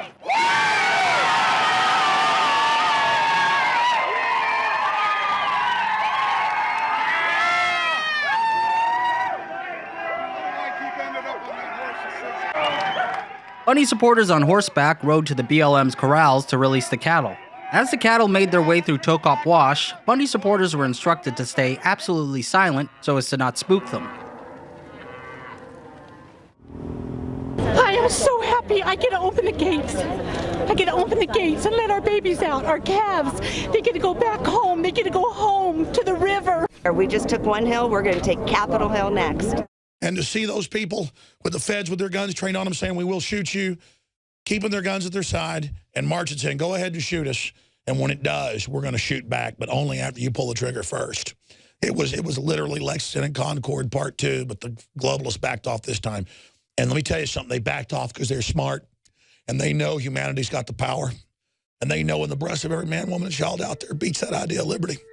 It is such a small cadre of evil people that want to control our civilization. The standoff lasted around 3 hours. Remarkably, the Bundys led their supporters to the gates of the BLM compound to get their cattle back without a single person being arrested or being killed. I wanted to understand how the BLM screwed up so badly and why the Bundys got away with what they did. But the BLM wouldn't talk to me, so I spoke to Richard Spots, an ex-BLM employee, instead. Much of the Bundy nonsense could have been averted if BLM had been paying attention. One of my great frustrations, among many, working at BLM, was how BLM ignored the history of how it successfully handled a chronic trespass grazing situation with the Klump family in the 1990s leading up to about 2004. Wally Klump was a rancher from Arizona who refused to remove his cattle from BLM land. Just like Cliven Bundy, Klump's bitter war with the BLM went on for decades. Wally Klump lost in court several times. The BLM seized his cattle, they revoked his grazing permit, and they took away his water rights. After threatening to kill government officials, Wally Klump continued to defy a court order to remove his cattle from BLM land. As a result, he was thrown in jail. But the judge overseeing his case did something unusual. He told Wally that he would be detained until he agreed to remove his trespassing cattle from federal land. The months went by. Wally turned 70 in federal detention as his family continued to operate his ranch. But after 388 days in Central Arizona Detention Center, Wally Clump finally removed his cattle from federal land and returned home, and he never trespassed on federal land with his cattle again. In the Clump situation, BLM did 3 key things in how they went about it. The judge was asked to issue a bench warrant where U.S. Marshals did arrest Mr. Clump and put him in jail, where he stayed for, I think, a little over 1 year before he and his family relented and agreed to remove the trespass livestock. The second tool was that they got a civil judgment for the past due grazing fees and fines for trespass. And when there was failure to pay, then they could place liens on the real and personal property of the Clump family. The third thing that BLM did was they had successful clandestine roundups where they could incrementally go out and just round up some of the trespass cattle when no one from the Clump family was around and kind of chip away at the trespass herd that way. And BLM didn't learn from that for a whole decade, and you had the Bunkerville standoff in 2014. I believe that if BLM management was competent and paid attention and had used the tools to resolve the Clump trespass in resolving the Bundy trespass, the Bunkerville standoff need never have happened. And the Bunkerville standoff, in my opinion, was seen as such a profound victory by the sovereign citizens and the other militia groups that supported Bundy, that 2 years later, they occupied the Malheur National Wildlife Refuge. And so it's clear that the rule of law and democracy is under siege from 2 sides. It's under siege from the people like the Bundys and Clumps that believe that they're above the law and they can do whatever they want, and that public lands can really be treated like they're private ranches. And the other being the incompetent, corrupt, cowardly federal officials who let that happen. And when there's no adverse consequences for illegal behavior, you embolden the lawbreakers. After the feds retreated from Tocop Wash, Patriot circles lauded Bunkerville as the freest place in the country. Thousands flocked to Bundy Ranch to enjoy music and dancing. One couple even got married there. The groom dressed in camouflage, the guests had guns, and the bride, she wore white. He's the love of my life. He's a man. He's a patriot. He loves his country. He's out here willing to die for his country if he had to. Alex Benecke's been guarding the ranch of Cliven Bundy. He went back to New Hampshire for Ashley, and they decided to tie the knot at this base camp in Bunkerville. I want this. I want this as much as I want our country. She's one of a kind. But the Bundys knew the war was not over. So these people who hold themselves out to be patriots are not. They're nothing more than domestic terrorists. Rumors spread that Cliven would be targeted by a drone strike or another raid. So protected by his paramilitary army, Cliven maintained a defensive position. His security detail, led by Buddha Cavalier, continued to follow him wherever he went. Ryan Payne assigned teams to patrol State Route 170 to question drivers who they found suspicious. They performed combat training drills in the desert backcountry. Then Cliven Bundy said something that made the news and shocked many, many people. I want to tell you one more thing I know about the Negro. Now, are they better off as slaves picking cotton, or are they better off under government subsidy? Allow me to make myself abundantly clear. I believe those comments are downright racist, they are repugnant, they are bigoted, and it's beyond disturbing. After asking forgiveness, Cliven Bundy maintains he is not a racist. Possibly to make good on those words, Ryan Bundy ran up to shake the hand of the only African American to turn up to their barbecue. Later, the Bundys attempted to do damage control by posing for photographs with black people who they invited to the ranch. PX, hold off on that. He may be at the location. Cliven's militia hunkered down on a pocket of land that they named Camp Liberty. But nothing lasts forever, and time slowly chipped away at the ranks of Cliven's paramilitary army. Some left because of their families or job obligations. Others because of drama between Ryan Payne's militia and the Oath Keepers, a beef that could be summed up as a lot of accusations about each other being feds. This is a new issue. Buddha, myself, and Jerry have been asked by a Stuart Rhodes lovemaking crew that came onto me very strongly last night, and I had, well, anyway, there's women here, so I'm not going to go into it. You guys. There were no Reaper drones deploying Hellfire missiles on Bundy Ranch. The only struggle that patriots at Camp Liberty faced came from trying to endure the Mojave Desert's intense daytime summer heat and below freezing temperatures at night. So one by one, the militants left. The Bundy standoff had breathed life into the militia movement, but there were more exciting things going on in the domestic fight for America. Militia rallies at the US-Mexico border, a clash with the BLM at Sugar Pine Mine, an ATV protest at Recapture Canyon. Eventually, the only patriot who remained at Bundy Ranch was Cliven's bodyguard, Buddha Cavalier, who stuck around attending to Cliven's every personal need for the next year and a half. During that time, he became a Mormon, and Cliven was the one who baptized him. This is the Glenn Beck Program, the Blaze Radio Network. I've often wondered, are they better off as slaves? End quote, Cliven Bundy last week. Just that shows you how unhinged from reality this guy is. You were paying grazing fees, and I have cattle. There is national land behind my ranch, and I know if anybody runs cattle on that, they also have to pay for grazing fees. So grazing fees are normal. I have no contract. I do not graze my cattle on United States property, and I would pay my grazing fee to the proper farm. But wait a minute, hang on just a second. Cliven, you do graze it in the Nevada state constitution. In the constitution of your state, that land was given to the federal government. In the days following the Bureau of Land Management's retreat, conservative pundit Glenn Beck took to the airwaves to lambast Cliven Bundy. Unlike the liberal elites criticizing Cliven on CNN, Glenn Beck was a member of the LDS Church and was a rancher himself. So a micro-battle between people who on the surface seemed to be members of the same team began to stew. Hello everyone, my name is Lavoy Finicum.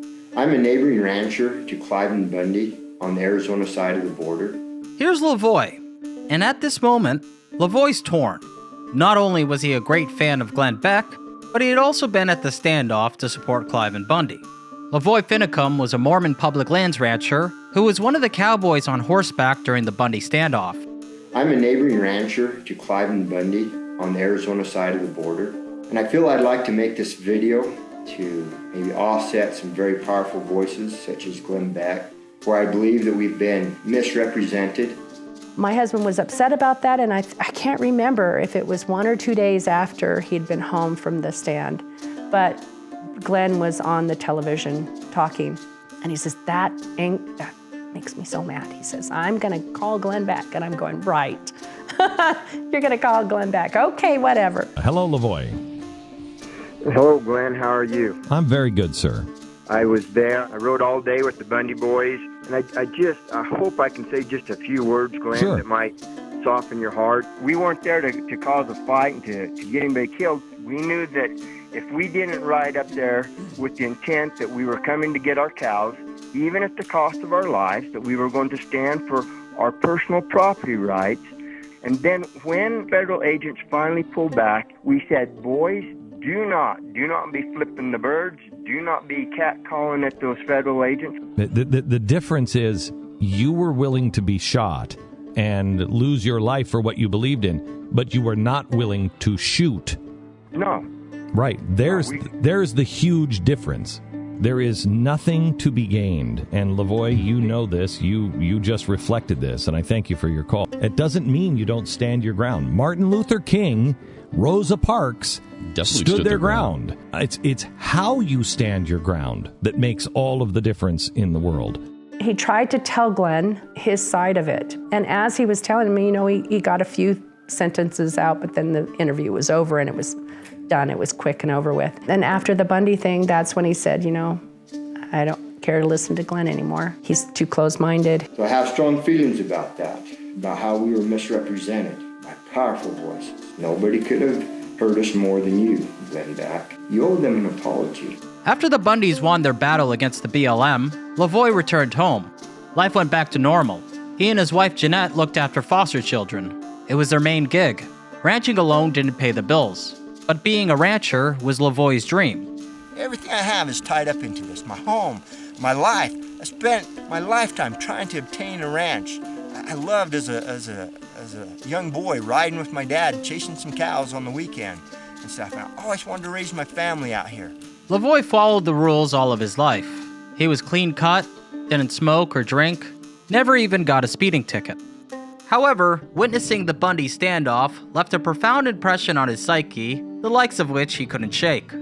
He wasn't actively engaged in politics in any way until the BLM Bundy thing came up. He was searching for answers because he wanted to understand. Then he kept going to see Ryan and talk to Ryan. I got to know Lavoie more and more. He also had a ranch. He had studied the constitutional, rights and the land ownership issues and came to a realization that what we were telling him was true. The more Lavoie learned, the more he sought out ways to teach others. He started uploading YouTube videos about the Constitution, property rights, and a guide to prepping for the collapse. Soon, Lavoie became more vocal about the Bureau of Land Management in his YouTube videos. One day he appeared irate, claiming that the BLM was stealing his water. There's been a few fires here in the area. The BLM came in here, set up a tank, and they drained it to use for their own fires to put them out without so much as a hidey-ho or to please or we're going to use it. They just set up and they took it. They stole it. Then in August 2015, Lavoie Finicum decided to follow in Cliven Bundy's footsteps and cancel his grazing permit. So what I've done, I sent a letter to the BLM saying thank you so much for your help in managing my ranch, but I shall no longer need your help. I shall manage it myself. And I'm telling the BLM right now, I'm saying to you, this isn't yours, it's mine. Leave me alone. He had conviction, and I respect him for that. I know that he was not going into any of this ignorantly. He understood the choice that he made by standing up. He knew that it could put a target on our backs. As Lavoie became more vocal, he started to attract attention from the FBI. We started to receive calls from other ranchers. Why is the FBI out asking us questions out on our ranch? Why are they stopping my trucks? We had drones flying over our house. So he calls a friend that we met selling his book and says, hey, I know you've dealt with security before. Do you think you could come and talk to me about how I can, keep my ranch safe? One of the gentlemen was a militia member from Utah, and he had FBI infiltrate his group, and he brought 2 FBI agents with him. And we find out through the Bundy trial that our house was bugged. I fed him burritos. Around this time, the FBI was also running a separate investigation on the Bundys. Posing as a documentary crew, the FBI approached the Bundys and asked them to participate in a film called American Reloaded. Longbow Productions is what they called themselves. I was kind of suspicious of them from the get-go. They had a hotel room rented in Las Vegas, so we went up to their room one at a time, and they would go down through a line of questioning, kind of like what you're doing here, trying to get, supposedly an understanding of what's going on, but it wasn't real. It was all fake. It was basically FBI agents who were posing as a film crew and trying to get confessions, I guess. They were asking questions about guns. They were asking questions about, would you kill a federal officer, different things like that. When they started asking questions that I felt were inappropriate, then I just stopped answering. Problem is, they were offering alcohol, they were offering payment. Of course, I don't drink alcohol, so that didn't influence me, but, one of the fellows who was here that day accepted their alcohol and then got loose with his tongue and said things that he shouldn't have said, and he was convicted not because of what he did, because he didn't do anything different than anyone else did, but he got convicted because of what he said. What would the response have been had the federal government come back then? Dead bodies. Matter if we're up at the Bundy Ranch or if we're out in the southern deserts. If it comes into our perimeter, if it's not a friendly, it dies.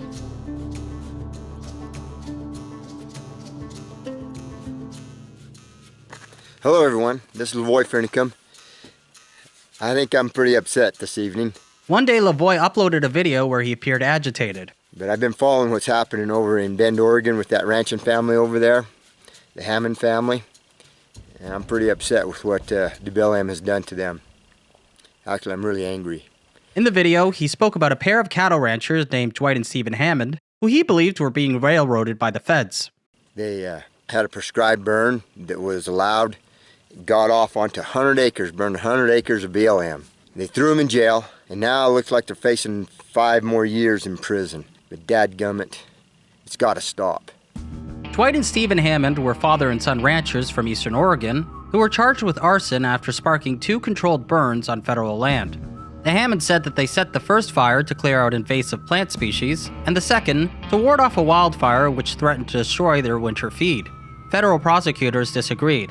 They said that the Hammonds were covering up evidence of poaching and had put the lives of federal firefighters in danger. They served a year in prison and returned home, but they were once again sent back to prison after prosecutors successfully argued that they were required to serve out 5 years according to mandatory minimum sentencing laws.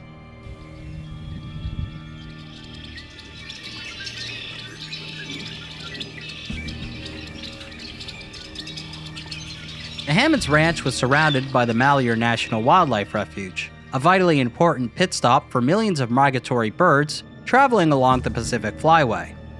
The nearly 190,000-acre refuge was created by President Roosevelt in 1908 in order to protect birds from the plume hat trade.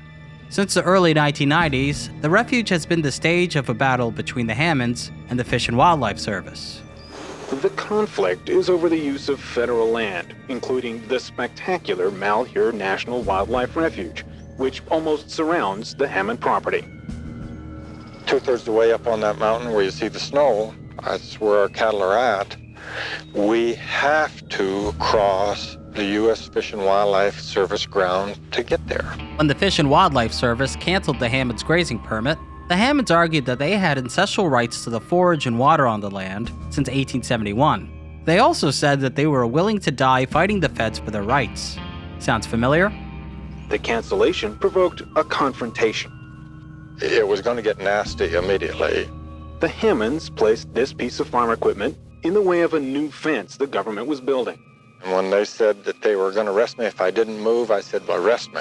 Hammond was arrested, handcuffed, and taken away. He and his son Steve now face federal criminal charges for their actions that day. Enter Chuck Cushman, one of the leaders of the Wise Use movement. You want to know who's running the government? It's the environmental groups. Chuck Cushman is one of the key players in a new movement called Wise Use. Its goal, to protect individual landowners from excessive government regulation and environmental extremism. You'll come into these rural towns where you do have a lot of economic and social stress. Cushman comes in and puts a target on environmentalists and puts a target on Forest Service workers and says, that's your enemy. When Cushman heard about the Hammond story, he rallied together 500 protesters to bombard the Fish and Wildlife Service with phone calls. I put signs up on the wall with the names of each of the officers that were involved. It was called the Wall of Shame. And Cushman handed out a flyer that had the home phone numbers of the Fish and Wildlife Service employees. A lot of them left immediately, got on the phone and started using those numbers and calling and threatening people on that list. Afterwards, the Hammonds' troubles with the law disappeared. 21 years later, the Hammonds were set to return to prison, and the Bundys wanted to stop that from happening, just like Chuck Cushman did in 1994. It was Cliven's son, Ammon Bundy, who was tased by the BLM 3 times during 2014, that decided to do something to help the Hammonds. This urge, this overwhelming urge came upon me to find out about the Hammonds, and I could not sleep, so I studied all through the night. I read every article I could read. I read part of the court proceedings and everything I could get my hands on. Ammon Bundy learned that the Hammonds lived in Harney County, Oregon, a place where cattle outnumbered locals 14-1, and 70% of the land was owned by the federal government. In the 1970s, when Harney County's economy was centered on its logging industry, it was one of the wealthier counties in Oregon. These days, it's one of the poorest. In the 1920s, the Hines Lumber Company struck a deal with the federal government, giving the company access to acres of old-growth ponderosa pine trees in the Malheur National Forest. Over the next 50 years, Hines Lumber stripped the forests of centuries-old trees until there were hardly any left. In the 1990s, new environmental regulations to protect Malheur National Forest forced the company to shut down. With that, Harney County's economy plummeted and never recovered. After the lumber mill shut down, most people in Harney County either worked for the government, lived on public assistance, or ranched cattle like Dwight and Stephen Hammond. To Ammon Bundy, the stories of Harney County and the Hammonds perfectly represented a cause to throw his family's name behind. Ammon had a grand nation-changing vision of what he could accomplish in Harney County. He envisioned a movement that would spread across the western United States of ranchers, miners, and loggers seizing control of public lands from the federal government. Ammon said that 3 angels paid him a visit in the middle of the night to tell him what to do. First, shield the Hammonds from returning to federal prison with the help of a well-armed militia. Second, get the Harney County Sheriff to tell the feds to go home. Third, inspire the people of Harney County, and by extension the rest of the western United States, to seize land back from the feds, restoring Harney County's industries to their glory days. Unfortunately for Ammon, when he visited Dwight and Stephen Hammond, they rejected his help and told him that they planned to return to prison in hopes of receiving a presidential pardon. Despite trying, Ammon couldn't get the Hammonds to accept his help, so next he went to visit the Harney County Sheriff, Dave Ward. Sheriff Ward knew about the Bundys and said that Ammon's visit worried him. His worries were confirmed when Ammon began to tell him that as county sheriff, he was the highest legal authority of the land, and it was his duty to stop federal marshals from taking the Hammonds back to prison. Sheriff Ward, like most people in Harney County, didn't think what was happening to the Hammonds was right. But Ammon's talk of constitutional sheriffs and county supremacy didn't sit right with him. A couple weeks later, Ammon returned to Sheriff Ward's office with Ryan Payne, who helped gather the militia during the 2014 standoff.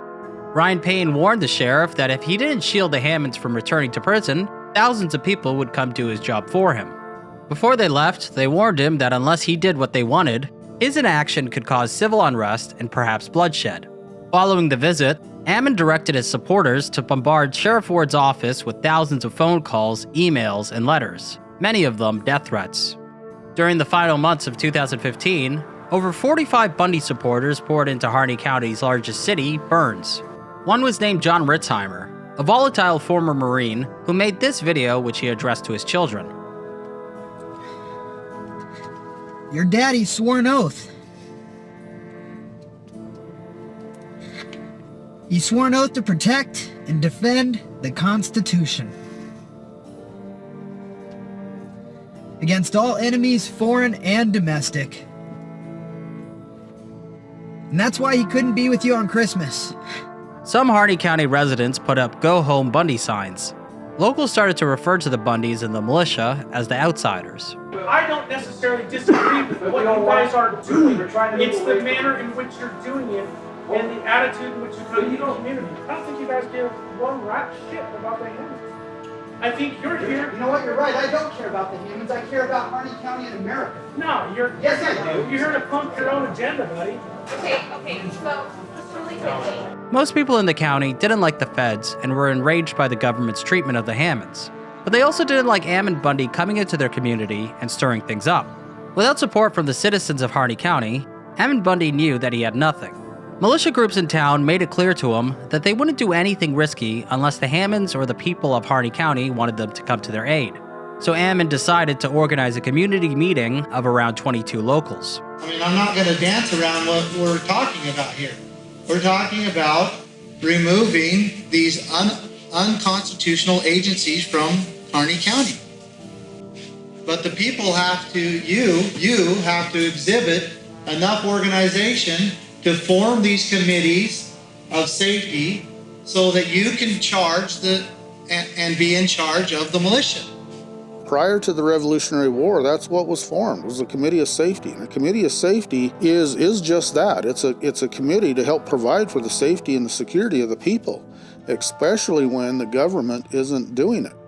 7 people were elected to the Committee of Safety: a fire chief, some ranchers, and an accountant. The fire chief said that he felt pushed too hard by Ammon Bundy. One of the ranchers said that they weren't interested in taking up arms and overthrowing the government. On January 2, 2016, around 300 people attended a rally organized in support of the Hammonds, who were set to return to prison in 2 days. Protesters made their way through the largest city in Harney County, Burns. Then they delivered flowers to the Hammonds' home and threw pennies at the sheriff's office to symbolize that he sold out to the feds. Before the rally started, Ammon Bundy invited his closest supporters to meet in the back room of a local restaurant. There, he told them of his plans, which were to seize the Malheur National Wildlife Refuge. Lavoy Finicum, Ryan Bundy, Ryan Payne, Buddha Cavalier, and other familiar faces agreed to follow him to the refuge. Eric Parker, dubbed the Bundy Sniper during the 2014 standoff, was the only one who did not. For those that understand that they came to make a hard stand, those that know what's going on here and have seen it for many, many, many, many years, those who are ready to actually do something about it, I'm asking you to follow me and go to the Malheur National Wildlife Refuge, and we're going to make a hard stand. When Ammon Bundy announced the plan to take over the Malheur National Wildlife Refuge, he wasn't talking about the whole thing. He meant the refuge headquarters, 13 buildings in a lookout tower tucked against a giant marsh. Ammon chose the refuge headquarters because it was the most ideal place in Harney County to stage an armed uprising. It was isolated and around 32 minutes south of the nearest city, Burns. It was also well defended. A wildfire watchtower loomed over the only road leading in. It was cozy with its bunk beds, kitchen, and air conditioning. If need be, Ammon believed that they could remain living there for as long as it would take for them to claim it through squatters' rights. Usually, Malheur was occupied by employees of the U.S. Fish and Wildlife Service, but they were told to stay home indefinitely by their supervisor during the holidays. Days before, Ryan Payne had showed up at the refuge to check it out. Someone recognized Payne, putting the refuge's employees on high alert. Ammon described his decision to take over the refuge as a hard stand, a last-ditch effort to have their political message taken seriously. When Ammon led a convoy of around 20 men in vehicles to the wildlife refuge, they were expecting a shootout.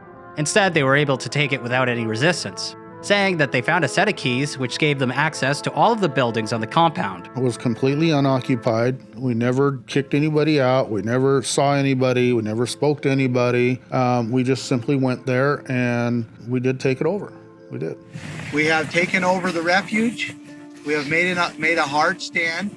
We have done this because this refuge has been a tool that has been used to destroy ranchers, destroy loggers, and to oppress the people here in Harney County. We'll uphold the Constitution. We'll return these resources to the people. It belongs to the people of Harney County, these good folk.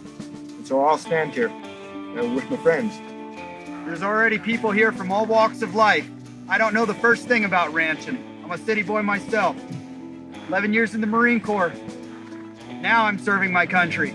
Ammon's impulsive decision to occupy the wildlife refuge alienated almost everyone other than the 20 or so men who helped him do it.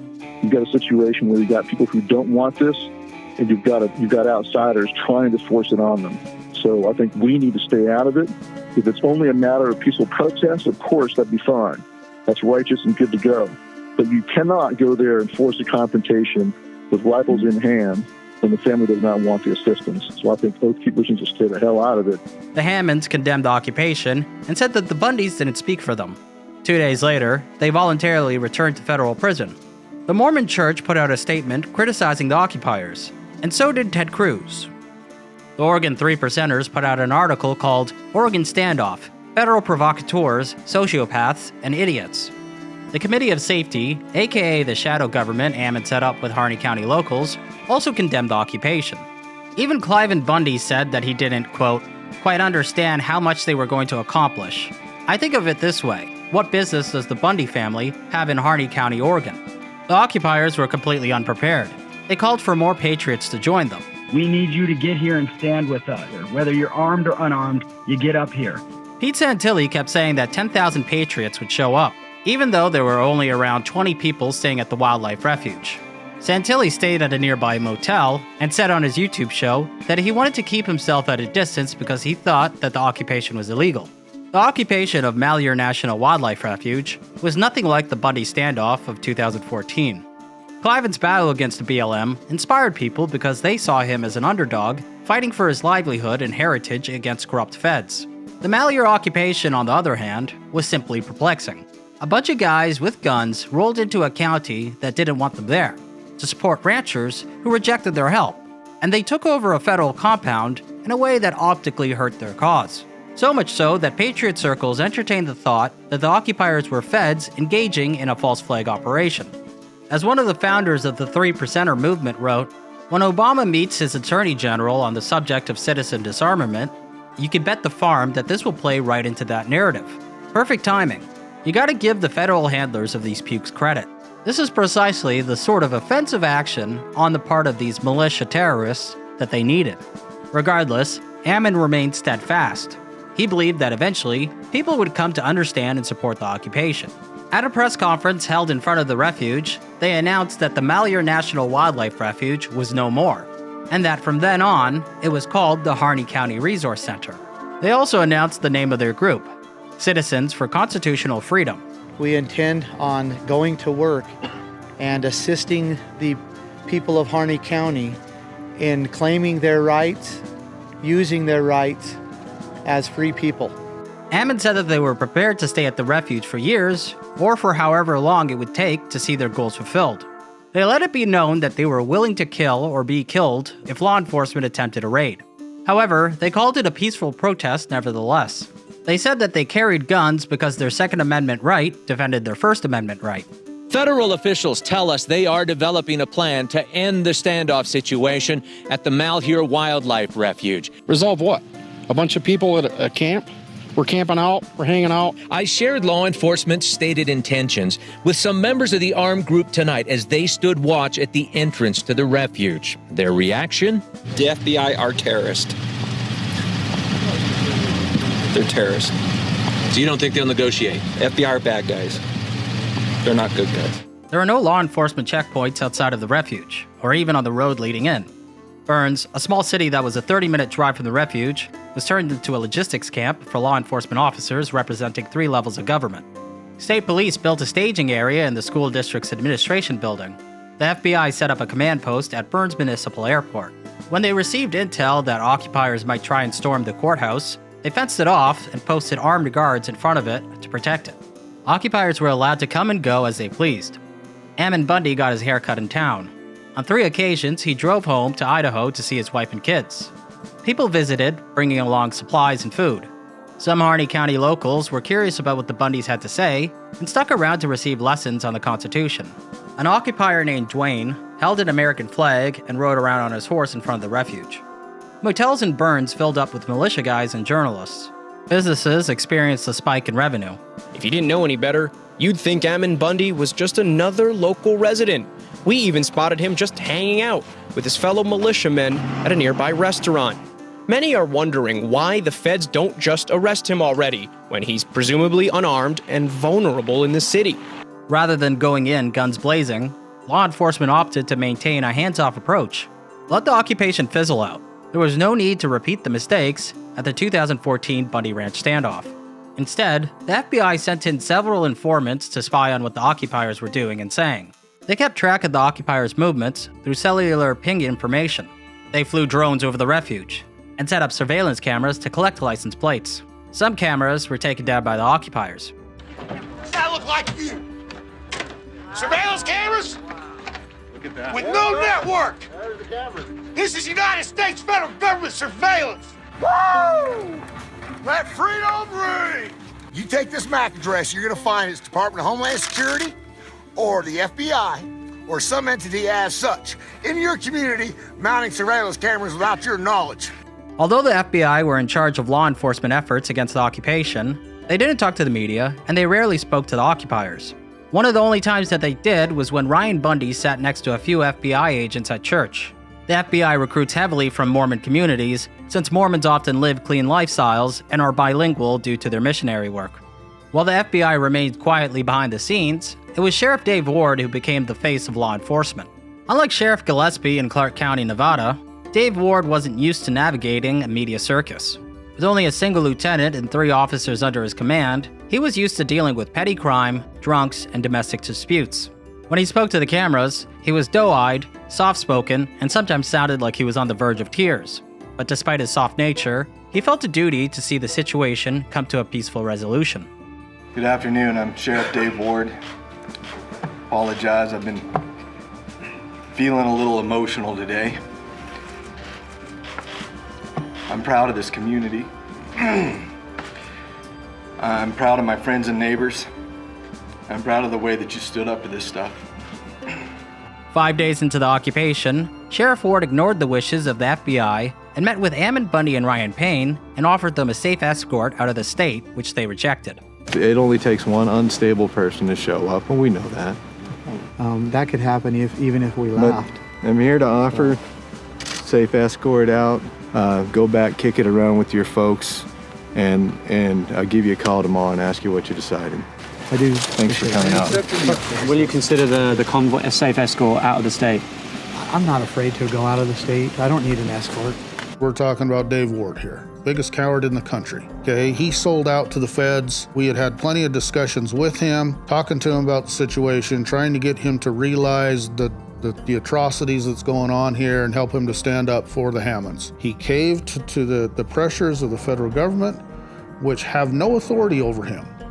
He's a coward, and he should have never been in that position as sheriff. When Ryan Bundy told the media that they would leave if people of Harney County asked them to, Sheriff Ward held a community meeting and asked the nearly 400 locals in attendance, How many citizens of Harney County do we have in here? Now I'm going to ask for the same show of hands of how many people want to work this out peacefully and would like these folks to go home.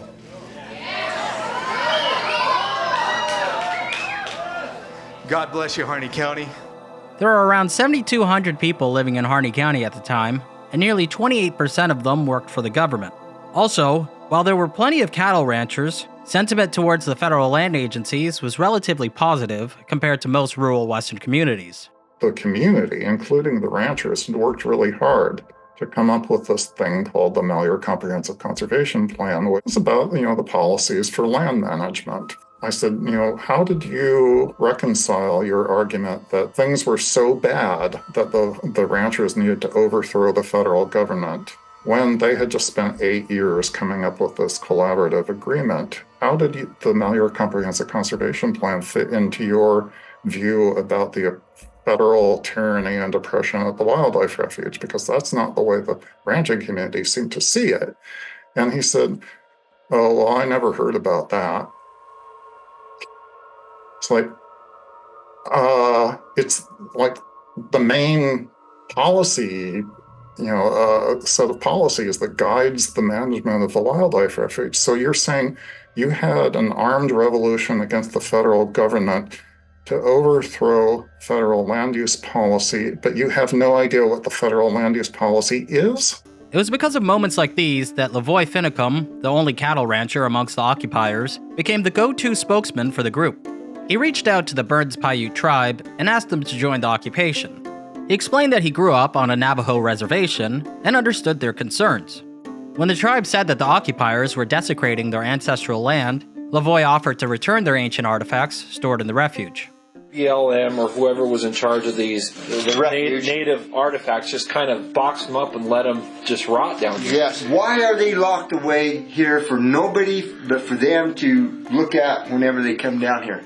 This needs to be taken care of, and so we're reaching out to the Paiute people in as sincerest manner as I can. Please, let's open up a dialogue. Come get a representative. Come here and let's start talking face to face, and let's make sure that we take care of the heritage of the Native American people. We spoke with Tribal Chair Charlotte Rodriguez. She says through their tribal archaeologist, they already understood how many artifacts were there and how they were stored. It doesn't really bother me. As for the condition of the items, she pointed out that Eastern Oregon is high and dry, meaning the climate won't impact what was shown in those boxes. The things that we're worried about are the things that are defenseless. The animals, the plants, all the archaeology and the history in the land. It's not about having possession of something. For some reason, they don't want to have a dialogue. One day, Lavoy's daughters visited the refuge to see him. The topic of children visiting the refuge was controversial, even among the occupiers, but Lavoy thought it showed the world a softer image, that they were just family men engaging in civil disobedience. He had prepared a place for them to sleep and everything like that, but there was a rumor that had come that the FBI was going to raid that night. And so my husband was worried for the kids, and he says, you guys are going to have to leave. And so he made them leave. Armed with a rifle, he explained to curious members of the media that he was sitting outside in the freezing temperatures to show that he wasn't going to hide from the FBI. I have been raised in the country all my life. I love dearly to feel the wind on my face, to see the sunrise, to see the moon in the night. I have no intention of spending any of my days in a concrete box. Afterwards, his face was shown repeatedly on news stations nationwide. As a result, Lavoie and his wife Jeanette lost custody of 4 foster children. I started getting calls from the agency I worked for about our foster care, because we had 4 boys here. And they said, if he's home by Saturday, you'll be fine. But if he's not home by Saturday, they're going to want to take the boys and take your license. They did come and they took 2 of the boys, and then the other 2 boys left a couple days later. So you're prepared to die. Better dead than in a cell. Absolutely. Dude, would you like to be in the cell? Have FBI who's infiltrated, pretending to be media. We've got pictures of them out at the FBI compound getting ready to shoot people, and they're infiltrating. Okay, they're spying, they're listening. This is not freaking Nazi Germany. Okay, we're not in Nazi Germany, and we're going to expose the freaking Nazis. Okay.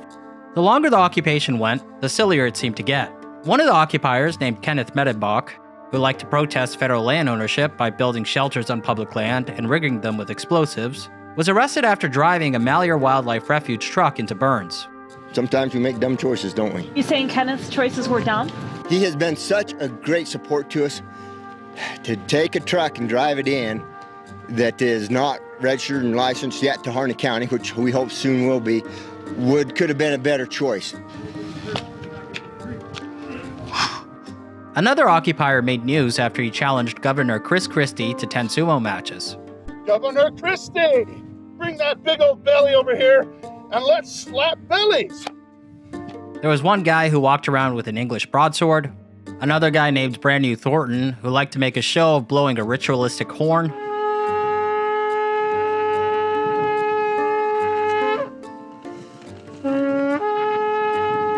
people made homoerotic fiction starring Ammon Bundy, and when the unprepared occupiers asked supporters to send snacks on Facebook, they received a box of dildos in the mail. They spend and waste their money on all this hateful stuff to send out here to us. It's really ridiculous. Even this one was really funny, a bag of dicks. So we're gonna create a table, and we're gonna continue to do work and do good for our country. The first 2 weeks of the occupation were eventful enough to keep them in the news cycle. The Daily Mail put out an article exposing Cliven's bodyguard, Buddha Cavalier, for stolen valor. A 26-year-old half-Japanese guy named David Fry, who helped the occupiers with their computers, was exposed for having pro-Nazi and ISIS sympathies. Then it was revealed that another occupier named Neil Wampler had murdered his own father in a drunken rage in the 1970s. There's God-fearing people in that building right now, and I know in my heart they think they're doing the right thing. Part of me believes they are, but they're not doing it the right way. Americans don't need to be fighting Americans right now. You need to stop what you're doing. There was a fight between a man named Louis Arthur, the leader of a group called Veterans on Patrol, and some of the occupiers. Before the brawl, Louis Arthur had camped in front of the wildlife refuge for days, criticizing the occupation. We came up here to de-escalate the situation and try to convince someone that having the federal government killing you is not going to make you a martyr, and the majority of the patriots are pounding on their keyboards. They're not going to rise up. But we also want the women and children removed from the compound. When the founding fathers marched on tyranny, they didn't take their wives and children with them into battle. Yet we see American patriots out here taking their wives and children with them into battle, knowing that this could end up being a Waco or a Ruby Ridge.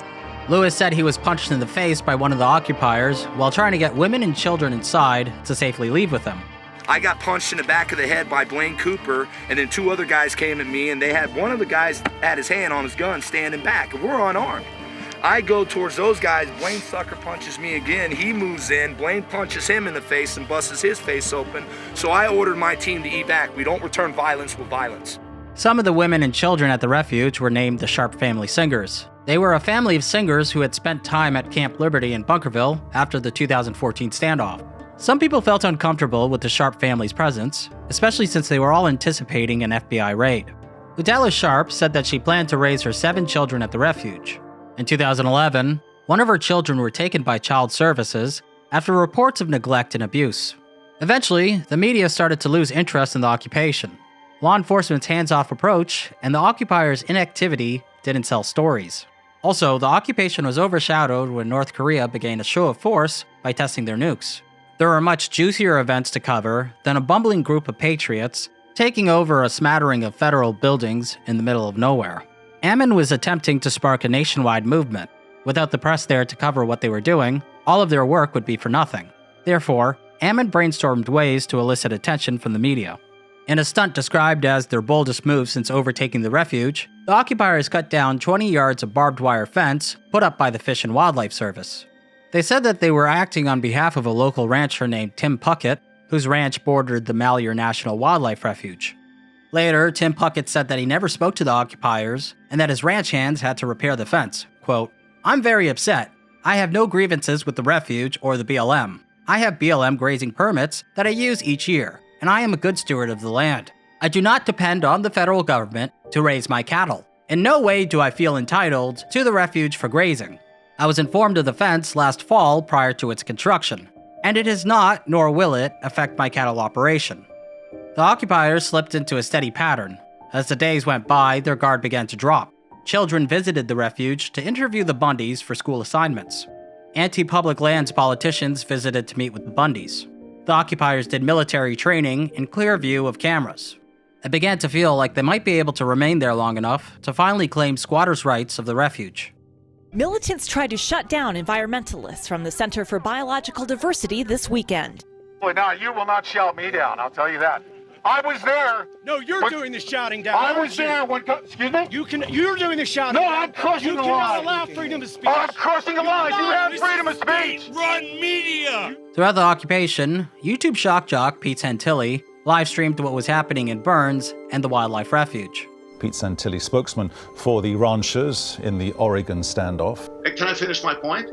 I want to call upon all of the grassroots Black Lives Matters people to come out here because there's more jobs out here than there are in the inner city selling heroin on behalf of Barack Obama's trafficking network.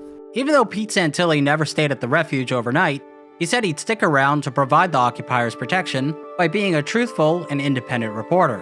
And dressed in desert camo, he said about proving that. FBI, you can bring your freaking guns and put a freaking bullet right here. Put a bullet right here. I'll take that first bullet, you disgusting, filthy, freaking... Oh my God. You pissed me off so bad. Fear and intimidation upon this community is intolerable. We will not cower to your tyranny, you jackbooted thugs. We will surround you with unarmed people, and we will crush you with constitutionality. 11 days into the standoff, Pete Santilli entered a Harney County community meeting, and when he started to interrupt Sheriff Ward, the people of Harney County made it clear that he was not welcome. Oh my God, what are we gonna do? There's people out there wanting to enforce the Constitution. How will we save the children? Oh my God, we should take away all their guns. Oh, gotta go. Meeting's starting, bye. Welcome everybody, good evening. Thank you. And while I love having them here, I'd like to see them go home. How about the feds? But we can't get them to go home. No, they're not going home either until we get this resolved. They're causing the problems, Sheriff, and you know it. Tilly, shut up. I love you, I love you guys. Get out.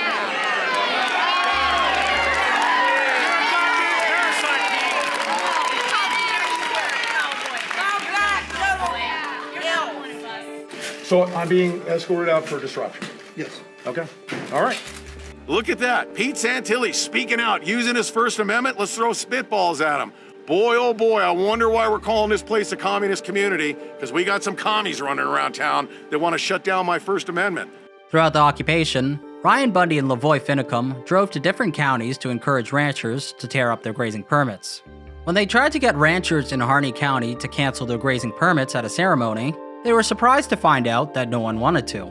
The grazing permit cancellation ceremony was a major part of Ammon's plan to spark a revolution in the western states. And when it didn't work out, it was the ultimate blow to the occupation, marking its end. Ryan Bundy had tried to coordinate this ceremony where local ranchers would come and symbolically tear up their lease and symbolically, in a sense, start the Second American Revolution, overthrowing federal government power. They couldn't get a single rancher from Harney County. They had to get somebody from New Mexico. It turned out this guy from New Mexico, after the occupation, renewed his grazing lease. Later, the occupiers showed up unannounced at a Harney County community meeting where locals in attendance made it clear that they wanted them gone. It is time for you to go home.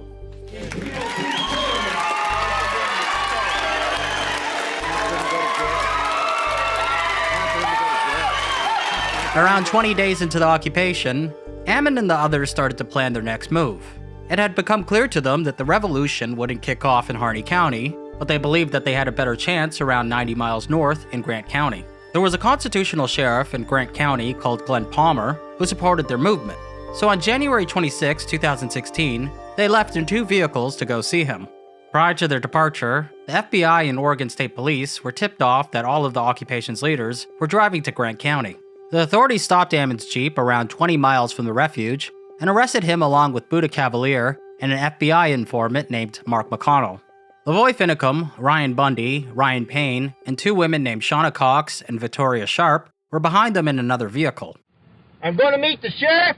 The sheriff is waiting for us. So you do as you damn well please. But I'm not going anywhere. Here I am, right there. Right there, put a bullet through it. You understand? I'm going to go meet the sheriff. You back down or you kill me now. Go ahead, put the bullet through me. Okay. If we take off, you need to get Ryan back. Shoot your tires out. Most likely. Okay, Ryan, Ammon. Why did they pull you over? There's no service here. Just because. Okay, you ready? Well, where's the guns? They got him stopped. He can't get around it. I'm going to go. You guys ready? Okay, get down. Then you duck down. Give me that camera. Okay, give me this camera. Go. Got it. Are they shooting? Got it. Stay down. Stay down. I need a phone so I can call as soon as I get service. Wait up. Yeah, keep watching the phone. Hang on. Okay, they're shooting. Hang on. Okay, sit down. Okay, we're here. Go ahead and shoot me. Damn! Trying to. Shoot me. Get on the ground. Shoot me. Stay down. Stay down. Stay down. Stay down. Stay down. Shoot me. You have to shoot me. Damn it. Are they shooting him? Did I shoot him? You assholes. Oh my God! Okay. Stay down. You know, they kill people who oppose them. That's what they do. They're murderers. Did you realize immediately that Lavoy was shot and killed, or? I did, yes. Mm-hmm. And how did you feel in that situation when that was all going down? Well, I'm not going to share those feelings on camera. And that's when I received the call from Ammon's wife, Lisa. And she's hysterical, screaming into the phone that they killed Lavoy. And we had to tell my kids, and my daughter was playing basketball at the time. And they still hadn't verified whether Lavoy's dead, but it was already on the television. He was a very principled man and very devout. When he learned that something was true, he would act on that. And he was not a coward. Top of the line individual. There's nobody that's better in America than Lavoy.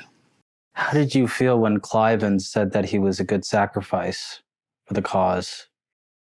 I didn't know that Cliven said that. I don't know what he really means by saying that.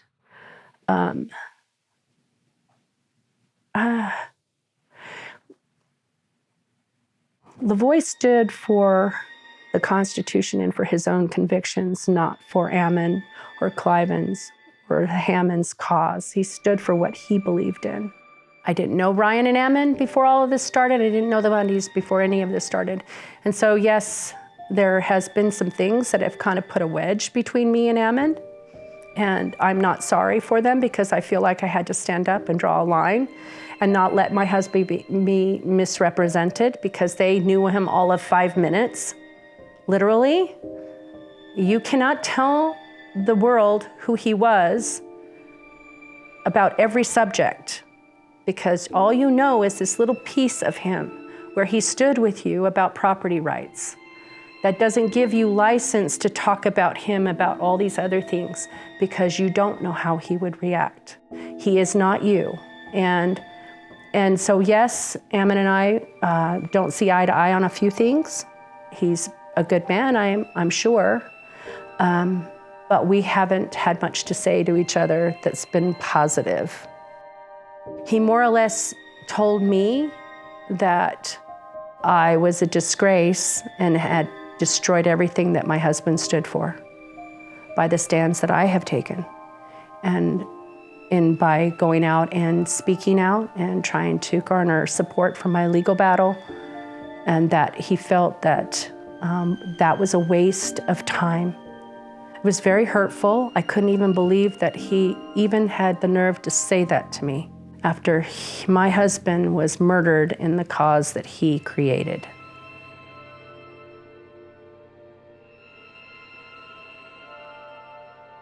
The people at the refuge right now are free to go, and they must leave immediately. It is reported that Ammon Bundy is in custody by police.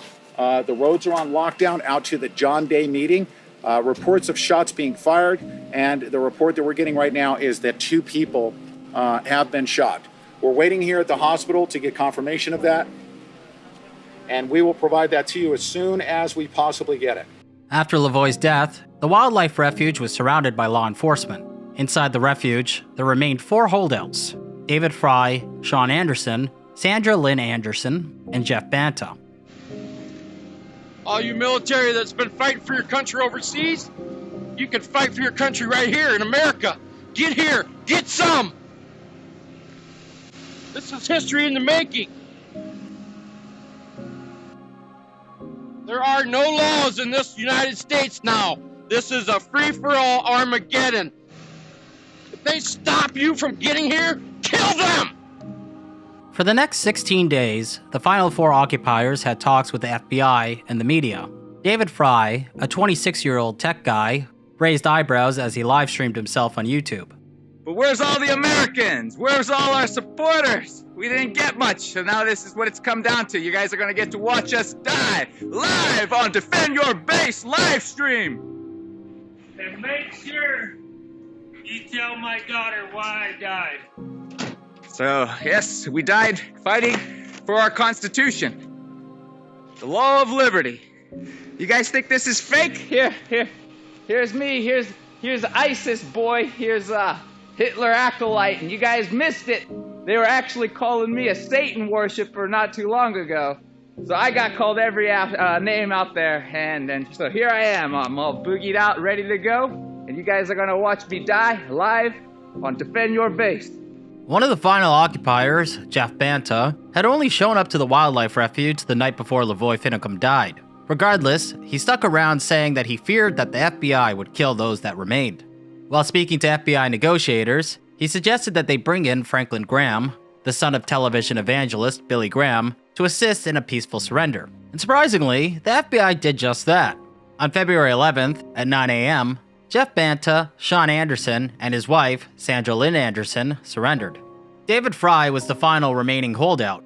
Thousands of people watched as he live-streamed himself talking to FBI negotiators and politicians. After several hours, David Fry finally agreed to surrender. If everybody says hallelujah, I'll come out. Huh? Alrighty then, guys. You heard that? They're going to at least say hallelujah. Okay. I'll grab one more cookie. One more cigarette. David, how's it going? Are you still talking to the FBI? You're saying hallelujah! So I'm walking towards them right now. Okay, stay calm.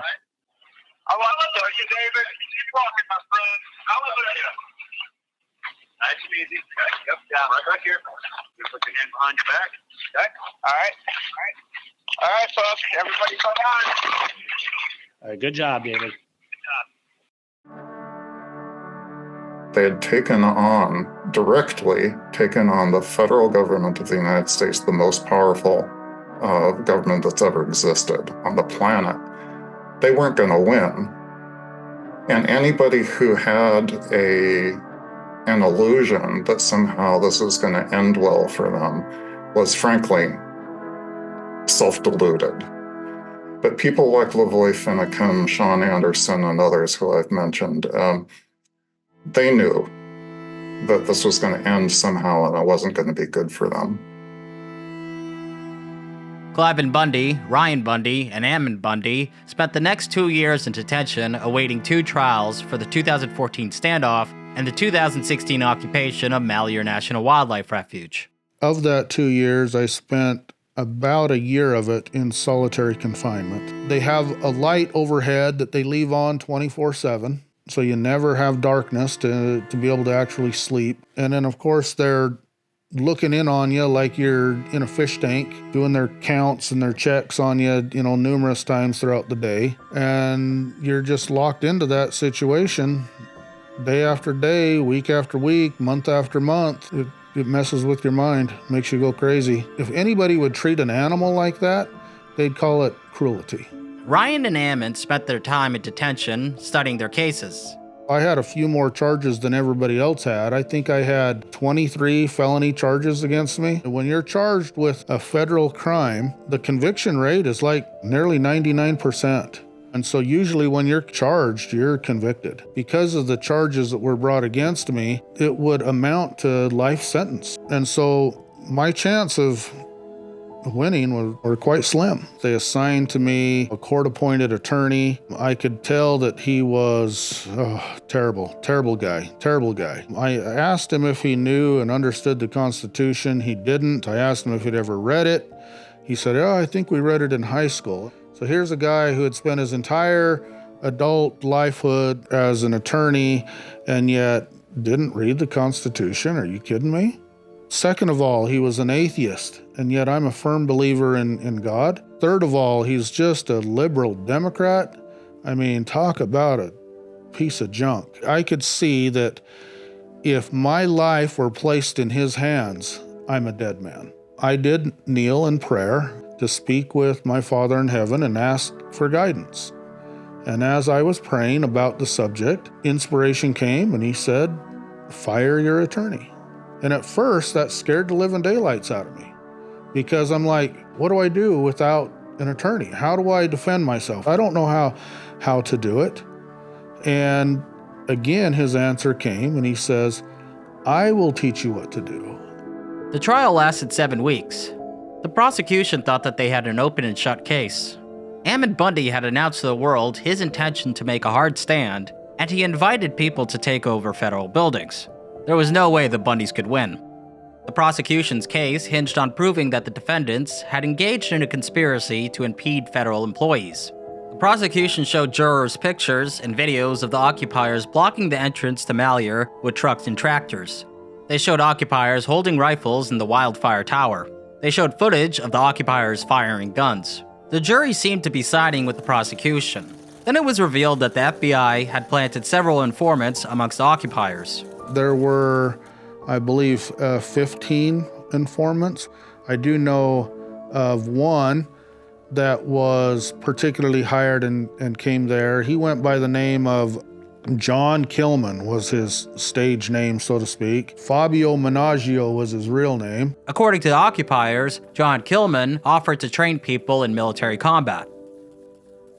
He organized that training, and his whole purpose was to get that in film so that he can bring that into trial and make it look like we're planning this whole operation to attack town or whatever. I don't know what they were thinking. And it was interesting because they showed that film in trial. And they showed that film a dozen times at least, if not 20. Towards the end of the trial, we finally figured out who this John Kilman was. And we were finally able to expose him to the jury as an informant. When someone is a paid informant, anything they do to forward supposed crime cannot be held against those who are being charged with crime because it's fake. That made sway with the jury because the jury was like, hey, wait a second. You've been showing this video throughout the entire trial, and you knew all along you couldn't enter this stuff in according to the rules. And yet you've been pushing it, all to try to force this prosecution. And in other words, it backfired on them. So the jury found Ammon, Ryan, and 5 others not guilty.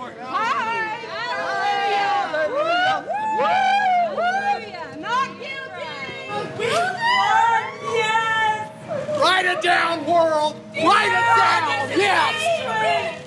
This is history! They did! Prosecutors want to split the trials of 17 defendants facing charges in the armed confrontation at Clive Bundy's ranch back in 2014. Trial in Nevada was scheduled to last 12 weeks. In the process of studying and learning, we were discovering lots of atrocities that were being done by the government, things that they were trying to hide and keep out of the trial. Surprising everyone, Ryan proved himself to be an adept attorney by catching the prosecution in a lie about cameras. And this camera became an issue because I knew that the camera was there. I'm the one that knocked it over.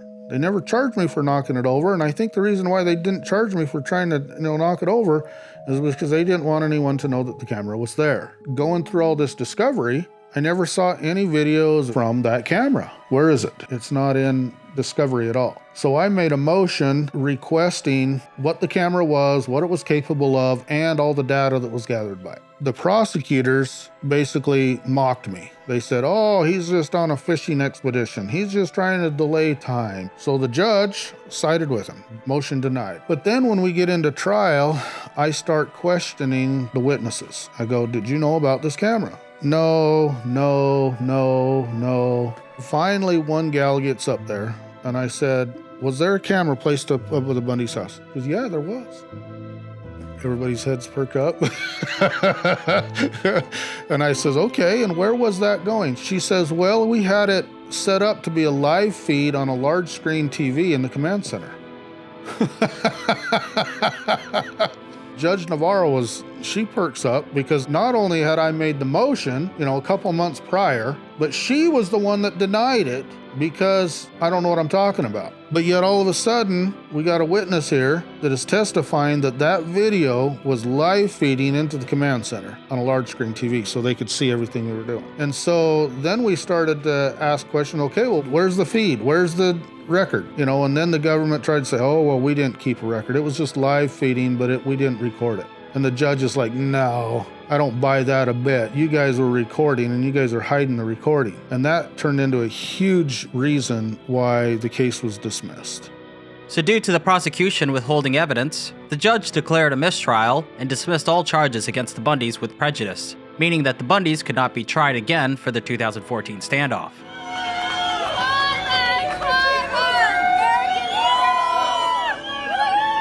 Life returned to relative normality for a while. Ammon and Ryan Bundy both ran for governor, Ryan in Nevada, Ammon in Idaho, where he gained 17% of the vote both in 2016 and 2022. For the past several years, Ryan Bundy and Cliven have been living quiet lives, but Ammon Bundy seems like he never really got over the excitement of political dissent. He continues to organize standoffs. Sometimes they're over COVID restrictions, sometimes he's being wheeled out of a state capitol building while handcuffed. He's doing no harm. He's a man of God. I mean, come on. That's right. Really? Stand up or not?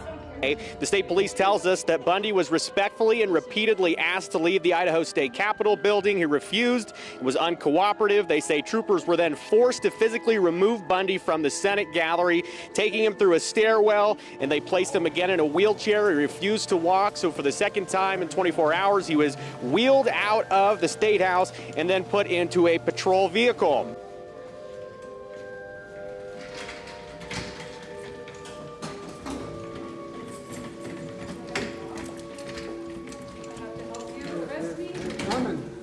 Was it worth it? Worth what? I'll come back and get this one. Most recently, he organized a protest against a hospital, as well as Child Protective Services. One of his followers said that their grandson was kidnapped and being held at the hospital. So a network of Ammon supporters harassed hospital employees, doxing them and sending them death threats. When Ammon claimed that the hospital was engaging in child trafficking for profit, he was sued for defamation. Ammon refused to participate in the trial. A jury found him liable for defamation and ordered Ammon and his co-defendants to pay the hospital $26 million in punitive damages. Currently, there's an arrest warrant for Ammon Bundy, and he's on the run, possibly hiding somewhere in Utah. For a lawsuit, St. Luke's suing. I don't know how this has all come about, but anyway, my family's had a wonderful time, and now we're going to go back to our compound and hide behind our walls with AK-47s, according to Idaho statesmen. Nah, we'll go back to living, back to work. And out of all of the Bundy family members, Ammon's life has changed the most dramatically. Prior to the 2014 standoff, Ammon lived in Phoenix, Arizona, where he owned a truck maintenance company. Unlike Cliven and Ryan, he had nothing to do with the lands rights movement. He lived in the city with his young family and ran a business he borrowed money from the government to grow. 10 years later, and he's a fugitive at odds with the Mormon Church, militia groups, and even the widow of the martyr of his movement. That I had suffered enough under their hands. I was not supposed to do that anymore. And so I'm not. I'm telling you right now, I am not going to suffer under their hands anymore. I have suffered enough. I don't owe anybody anything. And my life is not to be drugged around in chains away from my family. I'd rather go back to Heavenly Father than to let that happen again. And I know that the Creator of this world has condoned my action in defending myself. And I really don't care if anybody supports that or not. I don't. Because I know it is right. And I know I will do that. And wherever anybody else sets is where you choose to be. And that is your choice. But mine is made up. My mind is made up. I did nothing wrong. I only did what was right. I stood for a baby. I spoke the truth. And wicked people are trying to destroy me and my family for that. And I have a right to defend myself. Yeah.